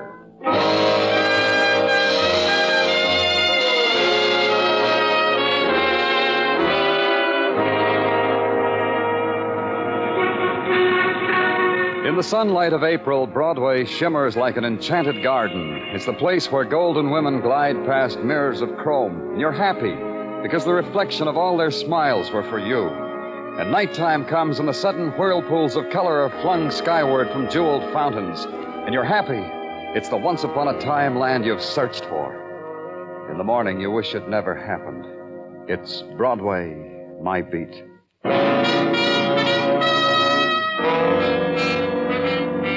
It was 11:30 at night, and I was on my way home from headquarters. I didn't make it. A squad car picked me up at 43rd Street, and a man told me my working day wasn't over. They were from the technical lab. They were on their way to the scene of the crime, which was on Coney Island, which was where they were taking me. Which is where I went, to Coney Island, through a crowd gathered around a roller coaster, and to a man who was waiting for me. Hi, Danny. What's up? The guy there in the third seat of this car. Dead, Danny. Uh-huh. Stand. Who stabbed him, Muggavan? Out there in the faceless crowd. You don't know, huh? Not an idea. Except that somebody sat behind him and pushed a knife into him. Witnesses? Nope. And maybe this guy screamed. Who pays any attention to a scream on a roller coaster? Who found him? Him. Yeah, me. I found him. And you're who? Frank Curcio. I run this ride. Here's what, mister. This Stead guy sitting there, he had a half a dozen tickets in his hat band. And if he tried, I just went over to him, took a ticket. Didn't disturb him. Didn't you notice something was wrong? Oh, people react different to roller coasters. To him, I figure it's restful. I didn't disturb him till he ran out of tickets. Then I disturbed him. Uh-huh. And I found out I couldn't disturb him. And I yelled police. That check, Muggavan? He told me just that, Danny. Identification on this man? Uh-huh, yeah, his wallet. Name, Thomas Stafford, address, here, rooming house in Brooklyn. Employed as a bonded runner for one Gerald Fuffman, jeweler. Gerald who? Fuffman. We turn it over to the technical boys now, huh? And as we performed the rites that come after violent death, the great amusement park wound down and became still, and the distant song of the carousel was washed out to sea. And the crowd shivered against the rising mist and against the memory that death had walked the carnival, that somewhere on the midway its wing had touched them. In the morning, I had a call to make to the place of one Gerald Fuffman, Esquire, jewels, etc. That's what it said on the window. Inside, Gerald Fuffman, Esquire, was very elegant, very etc. Welcome to my establishment. Make yourself comfortable, browse, indulge, etc., etc. Thank you, I will. If you permit me, I could be of rather remarkable assistance. What you had in mind, was it for an amant, a girl, a mother, a wife, a souvenir of 20 years' splendid service in your splendid factory? That would be nice. Could you make a replica of this in diamonds? Dear boy, I can make a replica of anything in anything. Baby shoes, a lover's broken heart, a suit of armor, etc., etc. Take another look. I have. It's a badge. A police badge. My dear boy, I don't know quite how to put this, but I'm afraid my establishment is quite beyond a policeman's means. You put it very neat. That leaves us nothing to talk about except maybe Tommy Stafford. Tommy? But how could you have known? Known what, Mr. Fuffman? I was just on the verge of reporting it to the police. Tommy has absconded with $100,000 worth of jewels, a pearl necklace, priceless baubles. Oh? Oh, yes. Last night at 8 o'clock he was to deliver them to Madam Sybil in Coney Island. He and his co-messenger, Ed Drosco. They never appeared at Madam Sybil's. They vanished. Tommy Stafford is dead. Dead? Tommy? Tommy. Stabbed to death on a roller coaster. Oh, that's horrible. So unnecessary. It makes everything so desolate, so... etc., etc. You say Tommy and this Ed Drasco were to deliver the jewels to Madam Sybil? Yes. She had already paid me a $10,000 deposit. Last night she was to pay me the rest on delivery. She phoned me that the messengers hadn't come. I told her to be patient, that they would most assuredly make the delivery. I didn't know. I didn't know. Ed Drasco, do you have his address? He roomed with Tommy. You think Ed killed the boy? You think he killed him and stole the jewels? I don't know. What do you think, Mr. Fuffman? I called headquarters and told them to bring in a man named Ed Drasco. Then it was back to Coney Island again.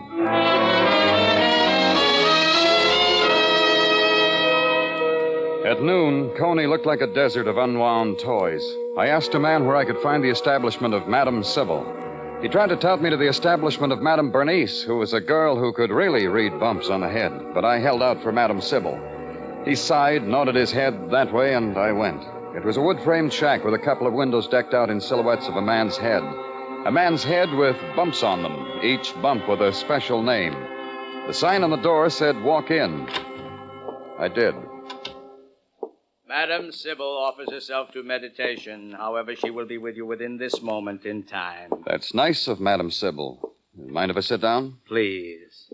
Who are you? Victor. Upon this level, this is the name by which I am known. Victor. Uh-huh. Well, I'll tell you, Victor... Reflect inwardly.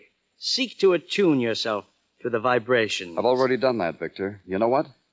I'll bet if you unwrap that towel on your head, it'll read Hotel New Yorker. What's your business here, Mac? Police business. You will forgive Madam Sybil. Madam Sybil was lost among Police. Can't you tell a cop yet, Sybil? What's he want? What do you want here, mister? I understand you paid a deposit on some jewels. You paid the deposit and the jewels were stolen. I like a customer like you. You don't ask questions. You make statements, and all I do is say yes. The easiest kind of customer to have. Now we'll take it off a customer and client basis and You think this Dodge is phony, huh? How right you are. Look at him. Look at Victor. Put your towel on straight, Victor. Let me help you. Hold still. Oh, cut it out, will you? And the grease paint. Every day he forgets to cover one ear. Ever see a man with 2 different colored ears? Turn around, Victor. Let him see. Okay. Look, mister, I always level with the law. I'm going to show you who I really am right here in this wall safe. Because I like to level. No secrets from the police. Sybil Spence, that's who I am. See? The jewels, Sybil. They in the safe, too? Want to look? Yeah. Yeah, I do. Nothing, huh?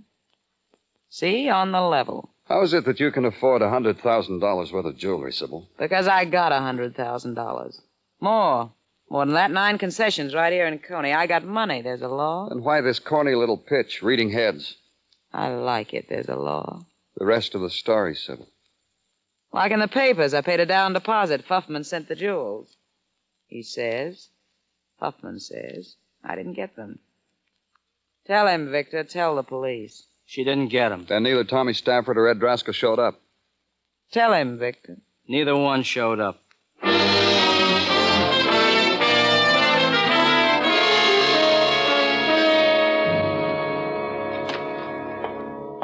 Welcome back to headquarters, Danny. Welcome back from the cotton candy and the 2-foot hot dogs of Coney Island.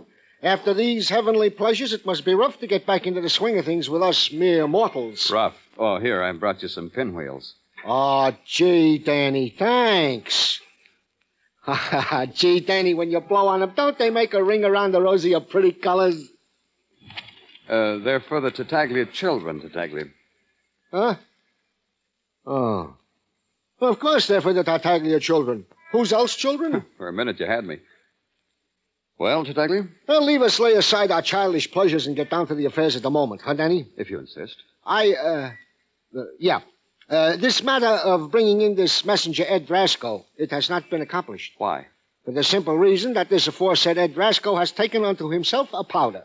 He is not in his rooming house, nor in his appointed haunts, nor Send out an all-points bulletin on him. I want Ed Drasko. Well, naturally. Number 1 suspect, huh, Danny? Such an open and Anything else, Tartaglia? Case. No, nothing to bother our pretty little brains about. This Frank Curcio, owner and ticket taker of the roller coaster on which was found the body of the deceased. What about Curcio? Oh, airtight alibi. When he was not taking tickets, he was in a rendezvous with a dancing girl whose Blue Jay corn plasters had come awry. All checked. Airtight. For a mere mortal, Tartaglia, you... Oh, excuse me, Tartaglia. Oh, naturally. Thank you. Danny Clover speaking. You and me, Clover, we got a date. Victor Amalfi and you. Oh, have we, Victor? You'll wear a fresh towel? I like that. Yeah. You and me and that Drasko. He wants we should come to his dance. Ed Drasko? Yeah, he wants to make a deal about the jewels. He said I should come alone, but being law-abiding like Where's the dance, Victor? Hall of Mirrors, back entrance, 12:30 tonight. I can count on you then, Detective Clover?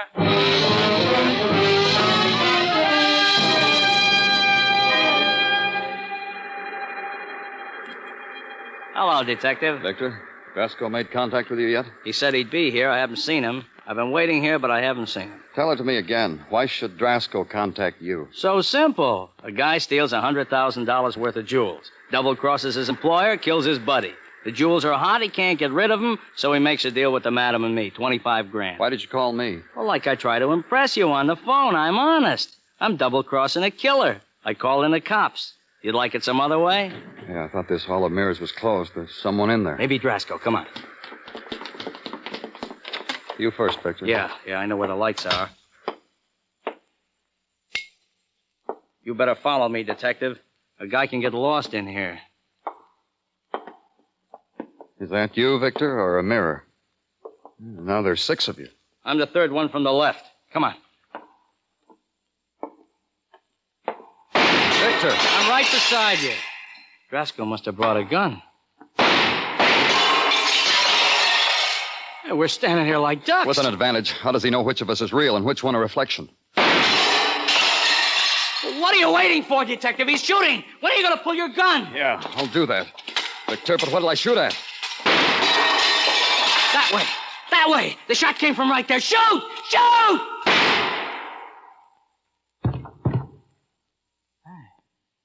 Hey, you're good, Detective. I think you got it. Wait a minute. Okay, let's go. Over there, through that broken mirror. Someone lying on the floor. Yeah. Drasko. Yeah, that's Drasko, all right. How do you know? I saw him at the jewelry store. Hey, you're really good, Detective. One shot, and you kill a man. The case is over, huh? Wait a minute. I'll see. Oh, what's to see? Oh. Looking for the jewels. They on him? They're on him, huh? It's all over, huh? For Drasko. But he lied to you, Victor. No jewels, huh? No jewels. How do you figure it, Victor? A man dies for a lot of jewelry he didn't have.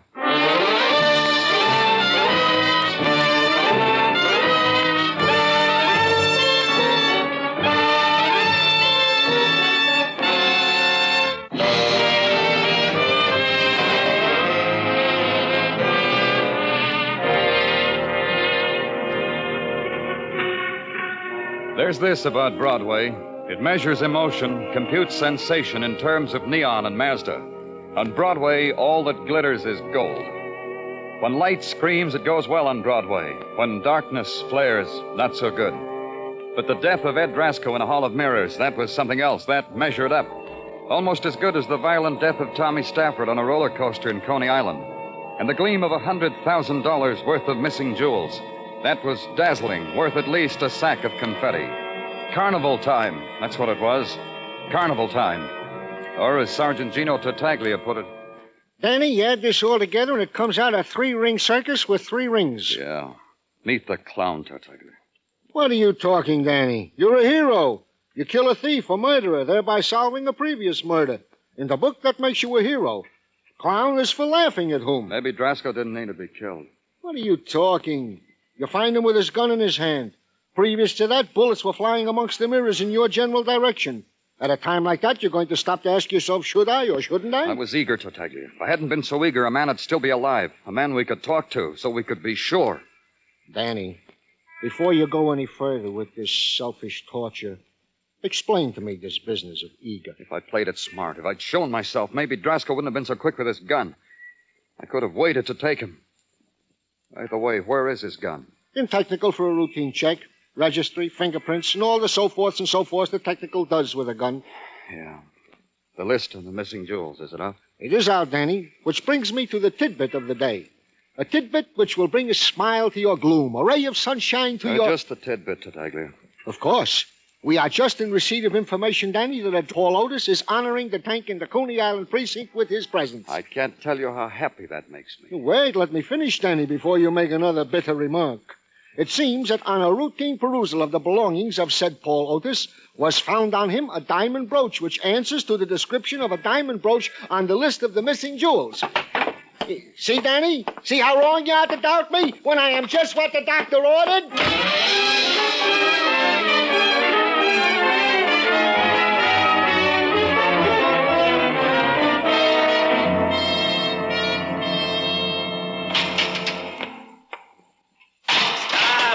In the cell door.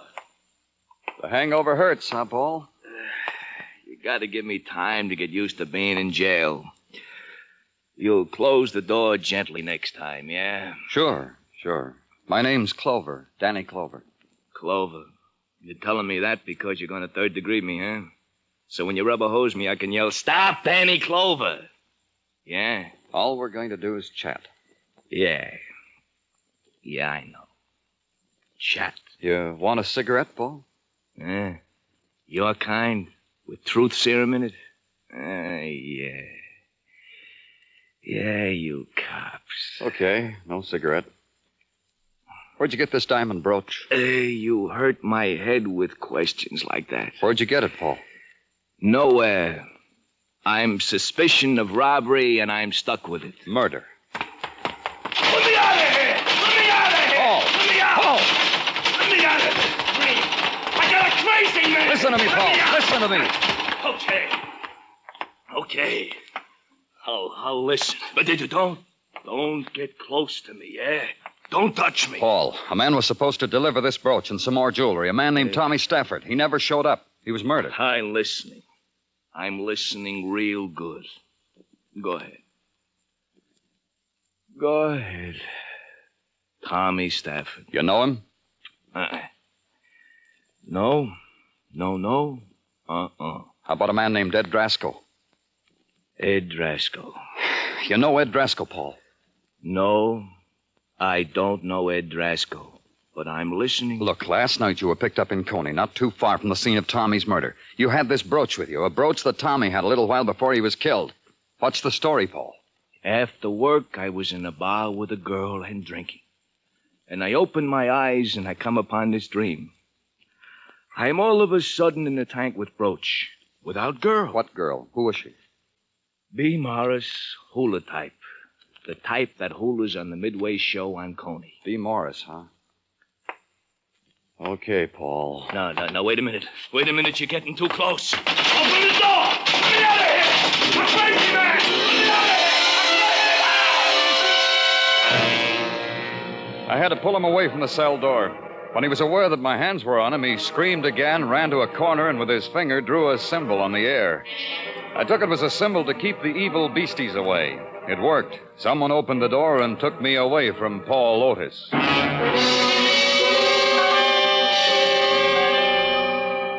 In the early afternoon light, the Midway at Coney is a tattered circus poster peeling off an alley wall. The color is drained from it, and the attractions don't care if you do or don't.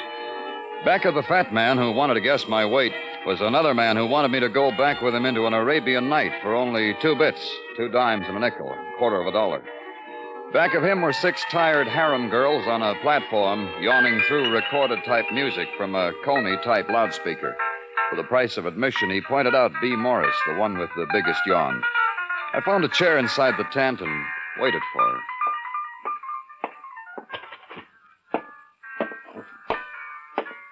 The shield tells me you were asking for me. Well, now that you see me up close, you can run along, huh, sport? Here.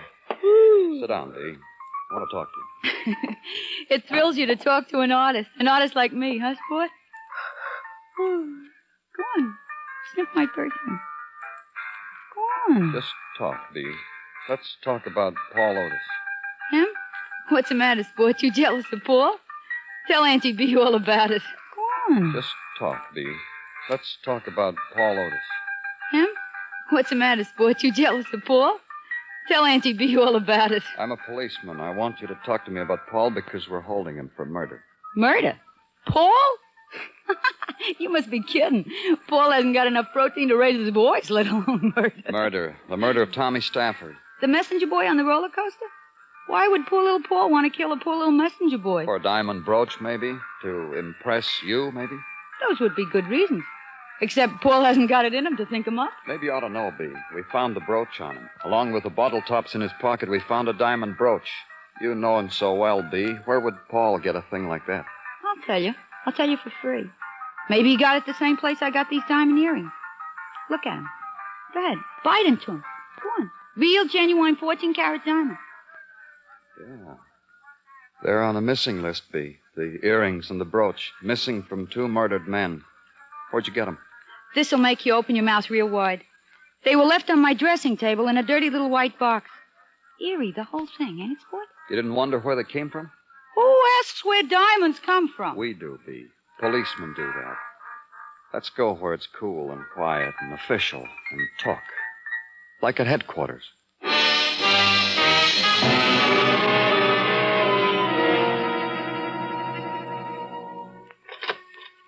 Danny? Huh? Here, Danny. I brought you a nice piece of chicken cacciatore I pilfered from my lunchbox you should gnaw on instead of your fingernails. I'm not gnawing on my fingernails, Tartaglia. Literally, no. But figuratively, I can see your brain devour them to the hub. Go ahead, take the chicken. You eat it, Gino. Thanks a lot, Danny. Oh, hey, Danny. Now what? With chicken on my mind, I forgot to tell you. Forgot to tell me what, Tartaglia? I got the report back from Technical about the gun. Quick, huh? All right, what does Technical have to say? Here. You hold the chicken. I'll read it. Okay. To Lieutenant Detective Danny Clover from New York Police Department Ballistics Division. Subject, gun. Type of 38 caliber police positive. Registry, none. Fingerprints, none. Signed, Marvin Mickbar, New York Police Department Ballistics Division. Huh? Signed, Marvin Mickbar. No, the part about the prints. Huh? Oh, fingerprints, none. Hey, Danny, how could this Ed Drasco have his mitts on the gun, then leave no fingerprints? Huh, Danny? You got a good question, Gino. Here, take your chicken back. It was the best question of Tartaglia's brilliant career. How could Drasco have shot at me and left no fingerprints on the gun he held in his bare hand? It was a good question, because it could contain within itself a good answer. It could answer why Paul Otis and B. Morris had stolen jewels on them. It could answer the murder of Tommy Stafford and maybe even the death of Ed Drasco.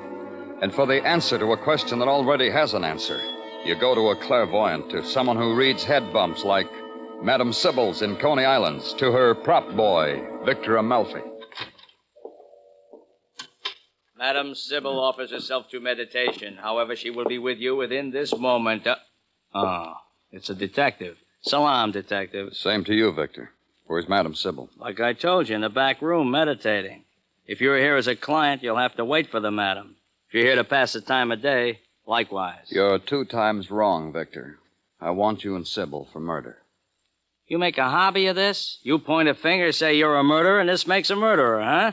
You got one yesterday, Clover. How many you need to make you happy? You and Sybil. All right, I'll humor you. Whom is whom we have murdered? Tommy Stafford, maybe? Ed Drasco, maybe? Drasco? Ha! You need an aspirin, kid. $100,000 worth of jewels for a measly down payment of $10,000. Good profit, $90,000. And all it cost was the murder of 2 messenger boys. I could get you bicarbonate. Cheap at the price, huh, Victor? It's so easy. You take Stafford on the roller coaster, stick a knife in his back. Sybil takes Drasco somewhere else, puts a bullet in him.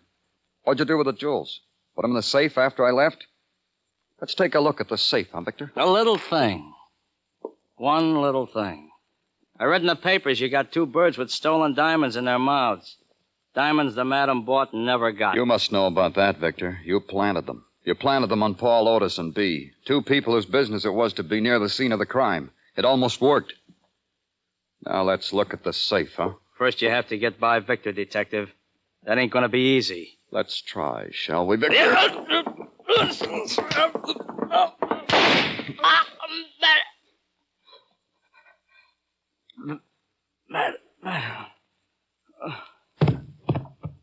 you all right, Mr. Clover? Yeah, real fine. Welcome from the beyond, Sybil. Tonight the Zodiac said kill Victor. I'm glad it was Victor. I'm glad it wasn't you, Mr. Clover. When I pointed the gun, I never pointed a gun before. Lucky. Yeah. Okay, Sybil. Give me the gun. What for? Ballistics will want to match it against the slugs in the body. But you saw me shoot Victor. The gun. All right. All right, here. But you saw me. I killed him. What do you need the gun for? Ed Drasco. I'm not real sure, understand, Sybil, but I'm waving a finger at you. This is the gun that killed Ed Drasco. What are you talking about? You killed Drasco. The paper said you killed Ed Drasco. You did, Sybil. It figures that way. Drasco was dead even before I walked into the Hall of Mirrors because his fingerprints weren't on his gun. You can't make fingerprints by resting a gun in the open hand of a dead man. You're not trying to trick me. So it figures, Sybil, like I said it did. It was you shooting up the Hall of Mirrors. Not trying to hit anyone, just shooting it up so I'd take a shot in the dark and just happen to kill Ed Drasco. Mr. Clover, Where are the jewels, Sybil? In the safe? They weren't in there the last time we opened it. Let's see now. Open the safe. Go ahead, open it. No! No, you can't have them. Take it easy. No, they're mine. I killed her on them. Stop fighting. It's no use, Sybil. Mine. Mine.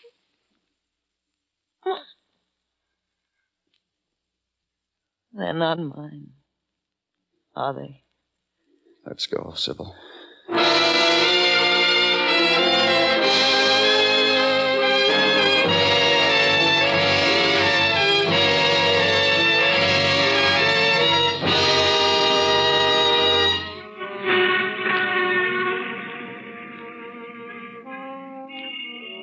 Daytime never lingers on Broadway.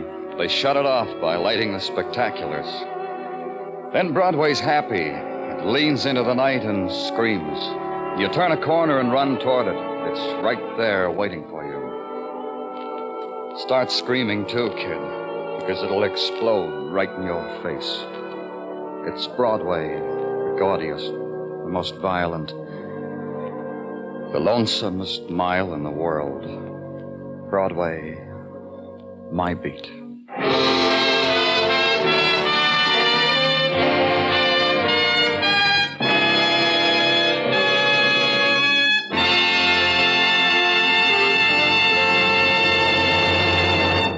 Broadway's My Beat stars Larry Thor as Detective Danny Clover with Charles Calvert as Tartaglia.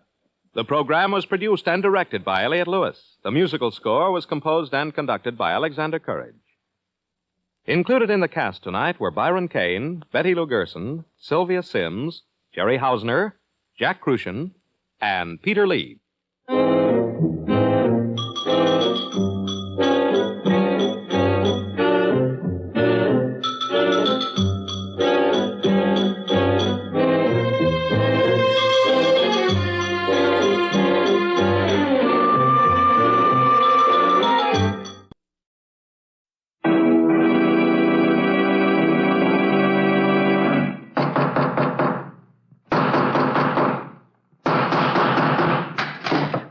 What is it? Another case for Nick Carter, master detective.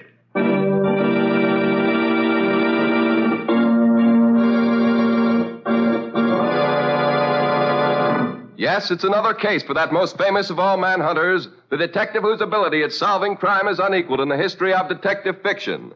Nick Carter, master detective. Tonight's curious adventure, The Unwilling Accomplice. Or Nick Carter and the Mystery of the Society Burglar.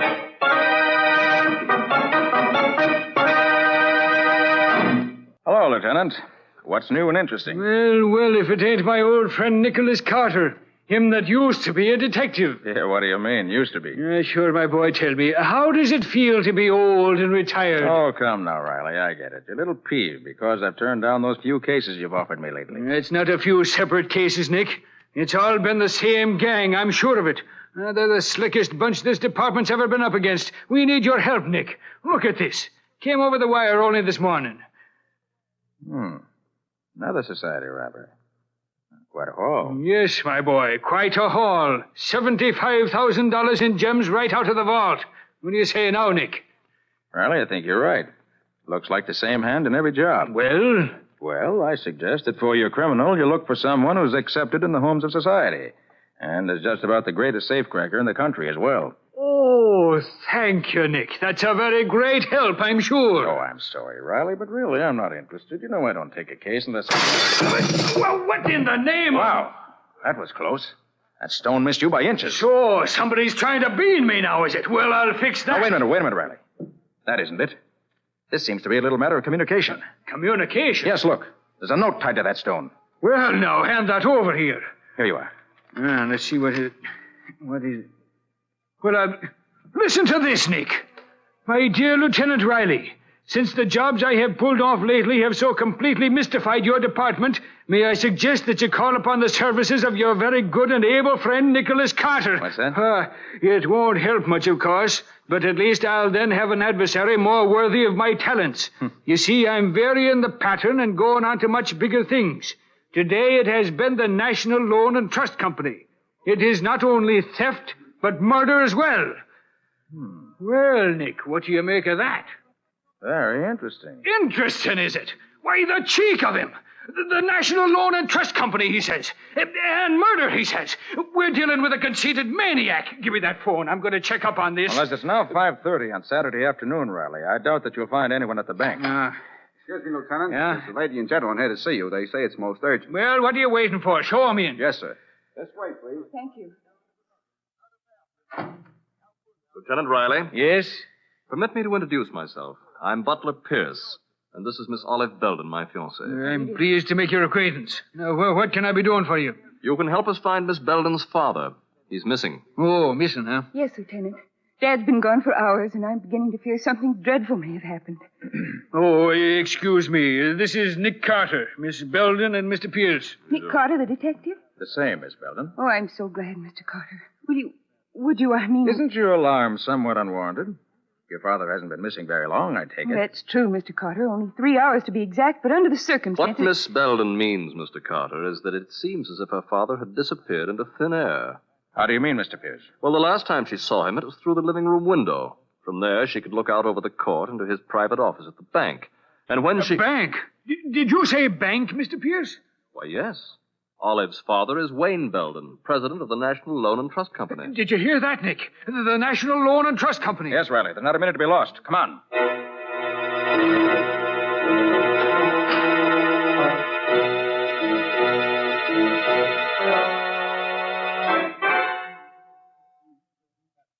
Now, let me get this straight, Miss Belden. You say your father came into his private office here through that special passageway that leads from the house to the bank. That's right, Mr. Carter. Father often spent Saturday afternoons here writing letters. I see. And there was no one else in the bank at that time? No. This is Saturday, you know, and it was after banking hours, of course. When was the last time you saw your father? About 1 o'clock, Mr. Carter. He was sitting at his desk here writing a letter. But when I looked through the window again a few hours later, he wasn't there. You're sure he hadn't returned to the house? Positive. I'd have seen him. The passageway opens right into the living room where I was reading. Well, what happened when you looked for him and he wasn't there? Well, just about then, Mr. Pierce called on me. I told him about Father's absence, and we both went to look for him. I see. About what time was that? Oh, about 4 o'clock. Mm-hmm. And so you both went into the bank as soon as you missed your father? Yes. We found Mr. Belden's office just as you see it now. Then we looked all through the bank. There wasn't a sign of him anywhere. Now, wait a minute, all of you. What was to prevent Mr. Belden from walking right out the front door of the bank? As easy as that. Well, that's not very likely, Lieutenant. He was wearing his house slippers at the time, and he had no coat or hat. Oh. And not only that, Riley. You see this letter here on Belden's desk? Huh? He was writing it when something interrupted him. You notice anything peculiar about it? Well, no, except that he broke off in the middle of a sentence. More important than that, Riley. He stopped in the middle of a word. Belden was interrupted very abruptly. Oh, that must be the cashier now. Hello, Mr. Cook. Come in. Hello, Miss Belden. I got here just as soon as I could. This is Mr. Carter and Lieutenant Riley. Good afternoon, gentlemen. Now, what's all this I hear about Mr. Belden disappearing? That's right, Mr. Cook.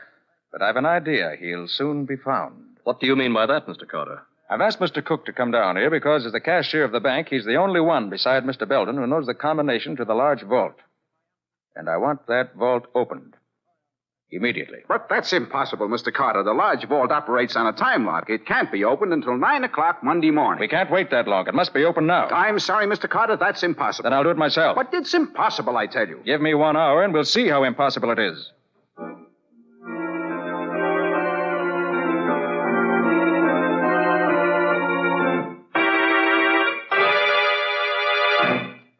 You don't seem to be having much luck, do you, Mr. Carter? Don't you worry about that, Mr. Pierce. I never saw the lock yet that could keep its secrets from Nick Carter very long. But not that kind of luck, Lieutenant. Why, there isn't anybody in the world that could... By heavens, he did it. There we are, gentlemen. I told you so, Pierce. Riley. Huh? Look there. Yeah, what is it, Nick? There in the corner. His father! Yes, Miss Belden. Your father's been murdered.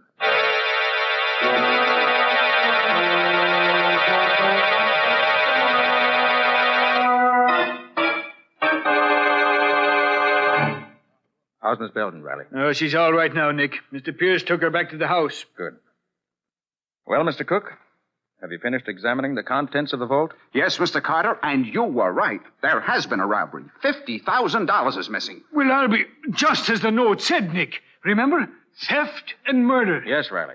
But the theft, I'm sure, was just an afterthought. Mr. Cook, did Mr. Belden have any enemies? Why, not that I know of. What can you tell me about Mr. Pierce? What do you mean? Well, was he friendly with Mr. Belden? Oh, yes, quite. They were very good friends. They'd known each other for years. And was Mr. Pierce in the habit of visiting Mr. Belden in his office at the bank? Oh, yes, very often. He had an account here, rather large one, I might add. Mr. Pierce, you know, is a very wealthy man. Oh, indeed? Yes, sir. Hey, what's that you've got in your hand there, Nick? Oh, this. It's part of a cufflink, Riley, with a very interesting stain on it. A fresh blood stain. Well, where'd you find it, Nick? In the dead man's hand. But there was no blood on the body. He was done in by a crack on the skull. There was no bleeding. Exactly, Riley. It's undoubtedly the murderer's own blood. Probably tore his hand on the broken edge of the cufflink in the scuffle. Do you want me for anything else, Mr. Carter? Oh, no, thank you, Mr. Cook. That'll be all. Well, good day. Good day, sir. Oh, Mr. Cook, one more thing. Yes? Tell me, is Mr. Pierce in the habit of wearing his gloves indoors? His gloves? Why, no, never. But, wait. Come to think of it, he was wearing them just now, wasn't he? Yes, he was. Well, thank you, Mr. Cook. Thank you very much.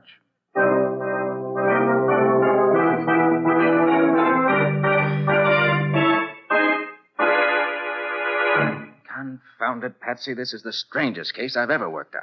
Well, you've certainly been acting strangely, Nick. Pacing up and down, muttering to yourself. There just isn't a shred of evidence anywhere, Patsy. As far as I can see, no motive whatsoever. Yet I'm positive that Butler Pierce is our man, that he's not only the murderer of Wayne Belden, but is also the society robber that's been baffling the police for months now. But, Nick, he's a rich man. And Wayne Belden was one of his best friends. I know, Patsy, but it still adds up to Butler Pierce.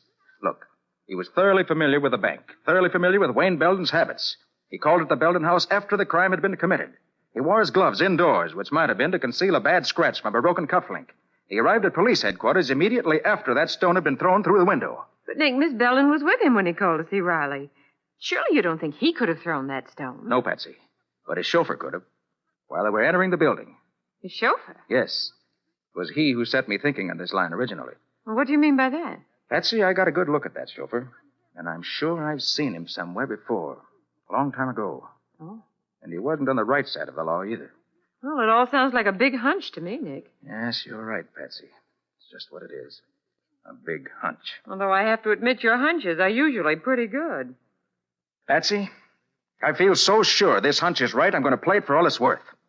Oh, what are you going to do? I'm going to start playing it right now. Get Scubby for me. We're going calling on Mr. Butler Pierce.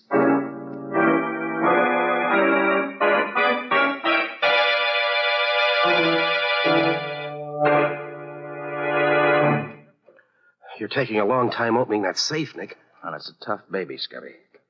But I've almost got it now. Well, I sure hope so, Nick. I don't think Mr. Pierce would like to come home and find us here in his library. Well, at this stage, I grant you, that would be a trifle embarrassing. But when I get through... I did it.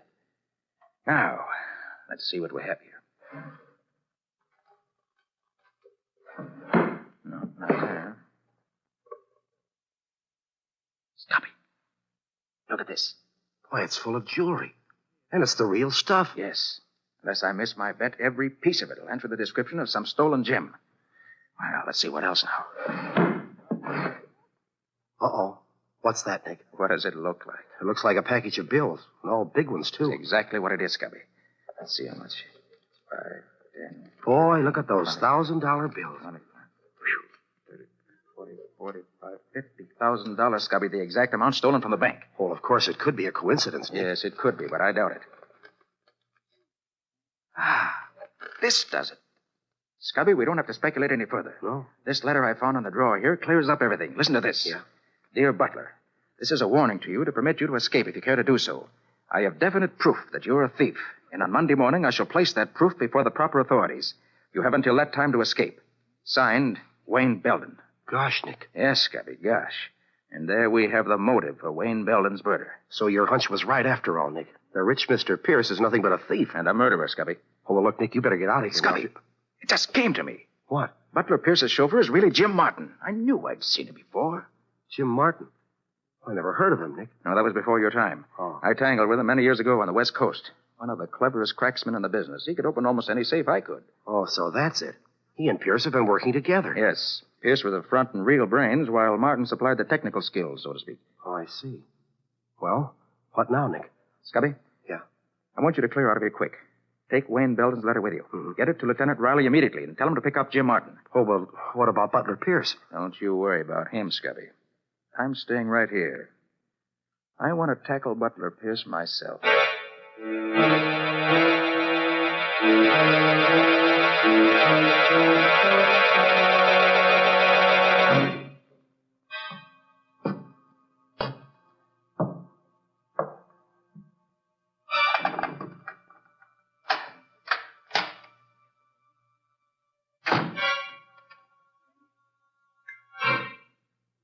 Good evening. Nick Carter. What are you doing in my house? Waiting for you, Mr. Pierce. What do you want? I want you to be reasonable and not make any fuss. This isn't the water pistol I've got in my hand. Have you gone mad? What in the world are you talking about? It's no go, Pierce. You can drop the act. I took the liberty of going through your safe. Oh, so that's it. You're pretty clever at getting into safes, aren't you? Yes. As good at it as your pal, Jim Martin. Oh, I see. Well, I guess I underrated you, Carter. No, Pierce. You overrated yourself. Perhaps. What's your next move? My next move is to turn over to the law a thief and a murderer. Turn around. Get your hands behind you. Uh-huh. So there is a scratch on your wrist, just as I expected. There. Guess those handcuffs ought to hold you for a while. Sit down on that chair. And stay there.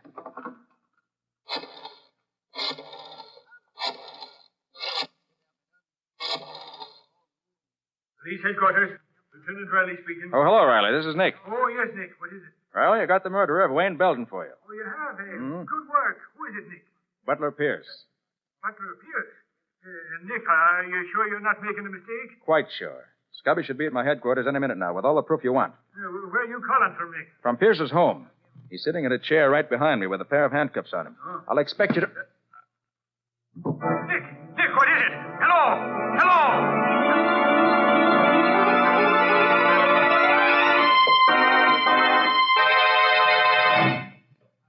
Nick. Oh, Nick, are you all right? He's coming to now, Patsy. How do you feel, Nick? Oh, I'm all right, I guess. Oh, brother, my head. Yeah, that was a nasty bump you got, my boy. Oh, take it easy, Nick. Here, give me your hand. I'll help you Up up. you go, Nick. Yeah, easy. All right, So now. sorry. Can you stand up all right, boy? Yeah, I guess I'm okay now. What happened? Your guess is as good as mine, Patsy. All I know is that I had Butler Pierce in my hands, and now he's gone. That's too bad, Nick. Hey, look at the safe. It's empty. Well, naturally it would be. You couldn't leave all that evidence lying around. Well, it's a good thing we got that letter at least. Yes, but the important thing is to find Pierce. He must be pretty clever, Nick, getting away from you like that. Yes, Patsy. He's all of that and more. He got away this time, but I'll bring him to justice if it's the last thing I ever do.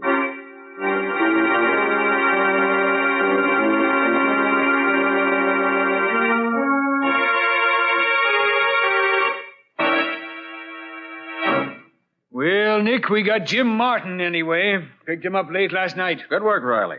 Well, that's half the gang anyway. Yeah, now if we only had Butler Pierce. Yes, but I think it's going to be a lot easier now with Jim Martin in our hands. What do you mean? Got an idea, Riley. If it works, it won't be long before we catch up with Wayne Belden's murderer.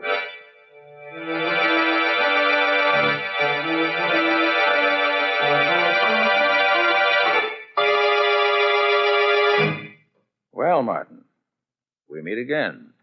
Yeah. Been a long time, ain't it, Carter? Yes. But I never forget a face, Martin, no matter how much has been changed. I must say, though, that the doctor did a pretty good job on you, but it just isn't quite good enough. Yeah, you're a smart egg, all right. I guess the boss knows that by now. He's a pretty keen one himself, Martin. I had him, but he got away. Did, huh? Mm-hmm. Boy, he sure is a slick one. Well, I thought when I had the cuffs on him... Say, you didn't make the mistake of trying to hold him with a pair of handcuffs, did you? Yes. Why?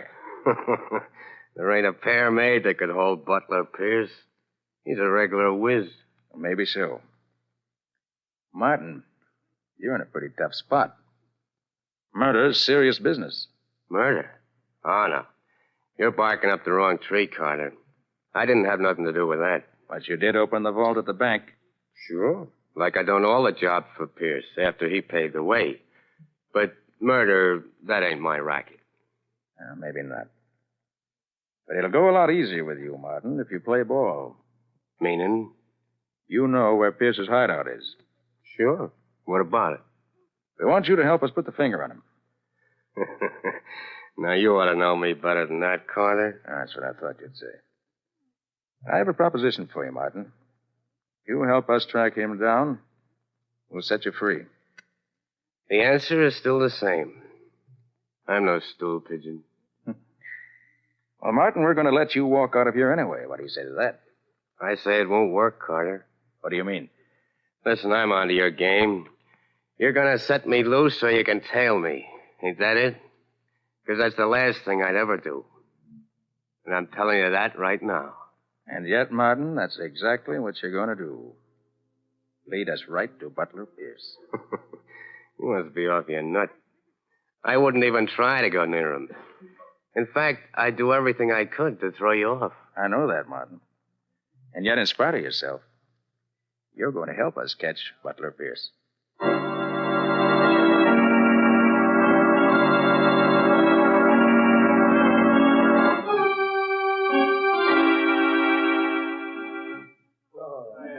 Clerk. Yes, sir? Any mail for me today? Name's Martin, James Martin. Just a minute, I'll see. No, nothing, Mr. Martin. Thanks. Hello, Martin. You expecting a letter from someone? Who are you? I'll give you one guess. That ought to be enough. Oh, you must be the guy that's following me. One of the guys, Martin. I'm Scubby Wilson. I work with Nick Carter. Ah, glad to see you. You know, I've been getting sort of anxious the last few days to know what you guys look like. Yes, I can understand that. Must have been quite a strain on you, knowing that you were being watched every minute of the day and not knowing who was doing the watching. Yeah, it was sort of getting me down a little. Well, that's what Mr. Carter was figuring on, I guess. Oh, yeah? Mm-hmm. A lot of good it's going to do him. You never know, Martin. Say, I can't figure this thing at all. Oh, you're not supposed to, Martin. No, you just keep on having a good time, that's all. You bet I will. And as for Nick Carter, you can tell him from me, whatever his scheme is, it ain't working, see? How do you know it isn't working? I haven't led you to Pierce yet, have I, pal? No, not yet. But you will. You're nuts, too. You're all nuts. Good night. Good night. Oh, but Martin, knowing Nick Carter as I do, I don't think we're the ones that are nuts.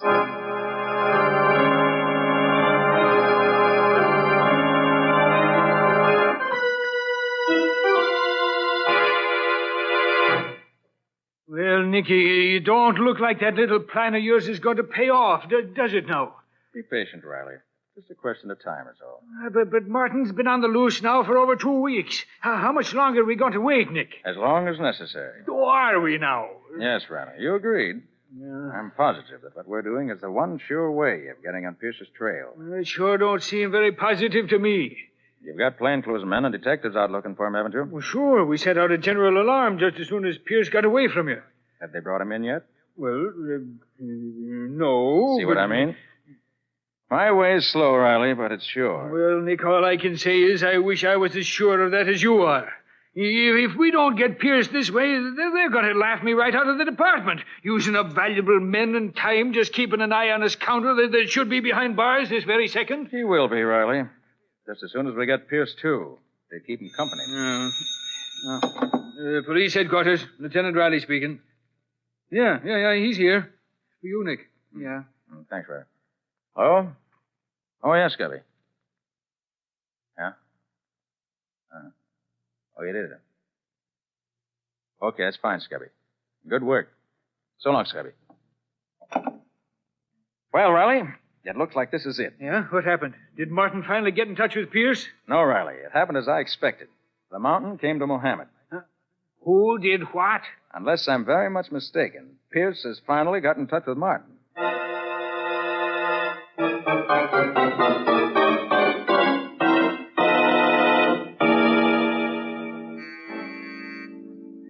Who is it? It's me, Jim. Oh. Don't you recognize my voice? Hello, Jimmy. Whoa. Who are you? May I come in? Look, lady, I'm afraid there's some mistake. You got the wrong party. There's no mistake, Martin. Holy Mac, it's you, Pierce. Yes, it's me. Gosh, boss, I've seen most of your disguises, but this beats them all. You really look like a woman. Thanks. Hey, you shouldn't have come here, though, boss. It's dangerous. Yes, Martin, very dangerous. For you? What do you mean, boss? I don't like a squealer, Martin. A squealer? Me? Hey, you got this all wrong. Have I? I never ratted on anyone, boss. I wouldn't start now. Not even to save your own neck? You were in this thing as deep as I, you know. Sure, I know that, but whatever gave you the idea I'd rat on you? What gave me the idea? Oh, I get it. You mean, why am I out of jail? Well, honest, boss, this wasn't my idea. Carter let me go. You see, That's enough, Martin. Think I'm a fool? Let you go, huh? Just like that. Well, I won't be so generous, stool pigeon. Hey, what are you doing, boss? No, Oh, you ain't gonna use that gat on me. Guess again, Squealer. You're making a mistake, boss. Please, you gotta listen to me. Let me tell you how it happened. No, Martin, you listen to me and I'll tell you. Carter didn't have a thing on me. Not a thing, do you understand? Yeah, sure. Then he spotted your ugly mug and put two and two together. I didn't think anybody'd recognize that pan of yours anymore, but somehow Carter did. So he had you picked up. And what he got out of you must have been plenty. I swear to you. Shut up. Why else would Carter have let you go? I don't know. I'll tell you why. Because you spilled the works, Martin. Spilled the works and got your freedom for it. No, that ain't why they let me go. It was all a scheme they had. What are you talking about? Sure, boss. They told me they'd let me go if I steered them to the hideout. But I wouldn't do it. Not me. No, so they let you out anyway. Yeah, that's it. Okay, Squealer, I've heard enough. No, boss, no. Great shooting, Nick. You knocked the gun right out of his hand. Nick Carter. Yes, Mr. Butler Pierce. We meet again. You all right, Martin? Yeah, I guess so, but you didn't get here any too soon. Oh, so I was right, you rat. You were expecting Relax, Pierce, relax. Martin wasn't expecting anyone. He played square with you right along. Yes? Then what was he doing on the loose? Just a temporary arrangement, Pierce. It was a trap we set for you. And you obliged us by walking right into it. Very clever of you, Carter. Not at all. You see, Mr. Pierce, I based my plan on the belief that at bottom you were not so clever. Really? And how do you mean that? Because instead of doing the really clever thing, getting as far away from here as you possibly could, I felt sure that your personal vanity would lead you to expose yourself to almost any risk in order to get the man you thought had betrayed you. All gangsters react that way. You can hardly consider me a gangster, Mr. Carter. At heart, that's exactly what you are. And that's what I counted on. So you had it all figured out? Yes. I also counted on your pal Martin doing exactly as he did. After we let him go, he laid low for a while. He was afraid of what we were going to do. But after a few days of that, he got bored doing nothing, just as I figured he would. Made a lot of money out of jobs you two did together, and now he wanted to spend some of it. So he stepped out, visited the high spots, stayed at a fine hotel. So I heard. Yes, I knew you would. Matter of fact, I counted on it. You figured we'd let him loose and had paid him well for squealing on you. Well, Pierce, you put two and two together all right, but you got the wrong answer. And the wrong answer you got is going to send you to the electric chair. It's the end of the road for you, Mr. Pierce. Mr. Carter, I gotta take my hat off to you. Really, Martin? And to what am I indebted for this great honor? Well, you said I'd lead you to Pierce, and I said I wouldn't. And you made me do it. And you even knew what I was thinking all the time I did it. Yes, Carter. You're cleverer than I thought you were. Thank you, gentlemen. I'm very happy. I can't say the same for you two.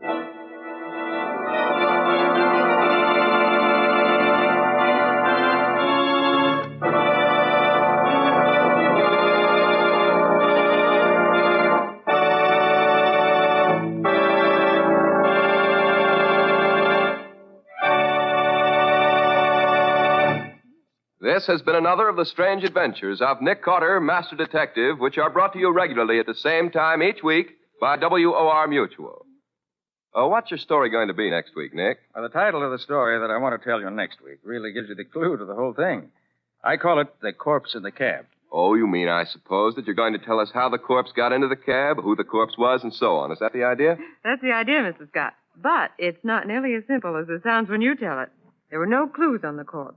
No means of identification at all. That isn't quite true, Patsy. It would have been literally true if you hadn't been called in on the job. You know, Lieutenant Riley was completely stumped. Yes, but I'm not sure just how little it takes to stump our friend Riley completely. Anyway, Mr. Scott, if Nick hadn't been able to apply a little real deductive reasoning to the few bits of evidence he could find, the case would still be a mystery. I know that. Well, Patsy, however that may be, I can assure you that next week's story will keep you guessing right to the very end. And until then, so long, folks. So long, everybody. And so long to you both, Nick and Patsy. In the strange adventure you have just heard, Nick Carter was impersonated by Lon Clark, Patsy by Helen Choate, Scubby by John Kane. The story was written for Nick Carter by Ralph Berkey. Original music was played by Lou White. The entire production was under the direction of Jock McGregor.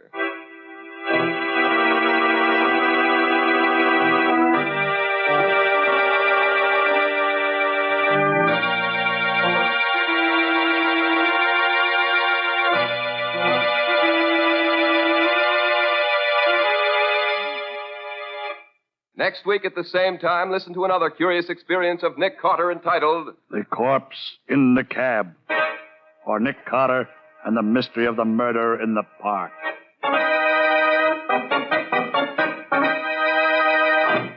This story is a copyrighted feature of Street & Smith Publications, Incorporated. The Return of Nick Carter is produced in the studios of WOR and is broadcast over most of these stations every Saturday evening at 7 o'clock Eastern War Time. And don't forget, the adventures of Nick's adopted son, Chick Carter, are broadcast over most of these stations Monday through Friday at 5:30 p.m. Eastern War Time. This is Mutual.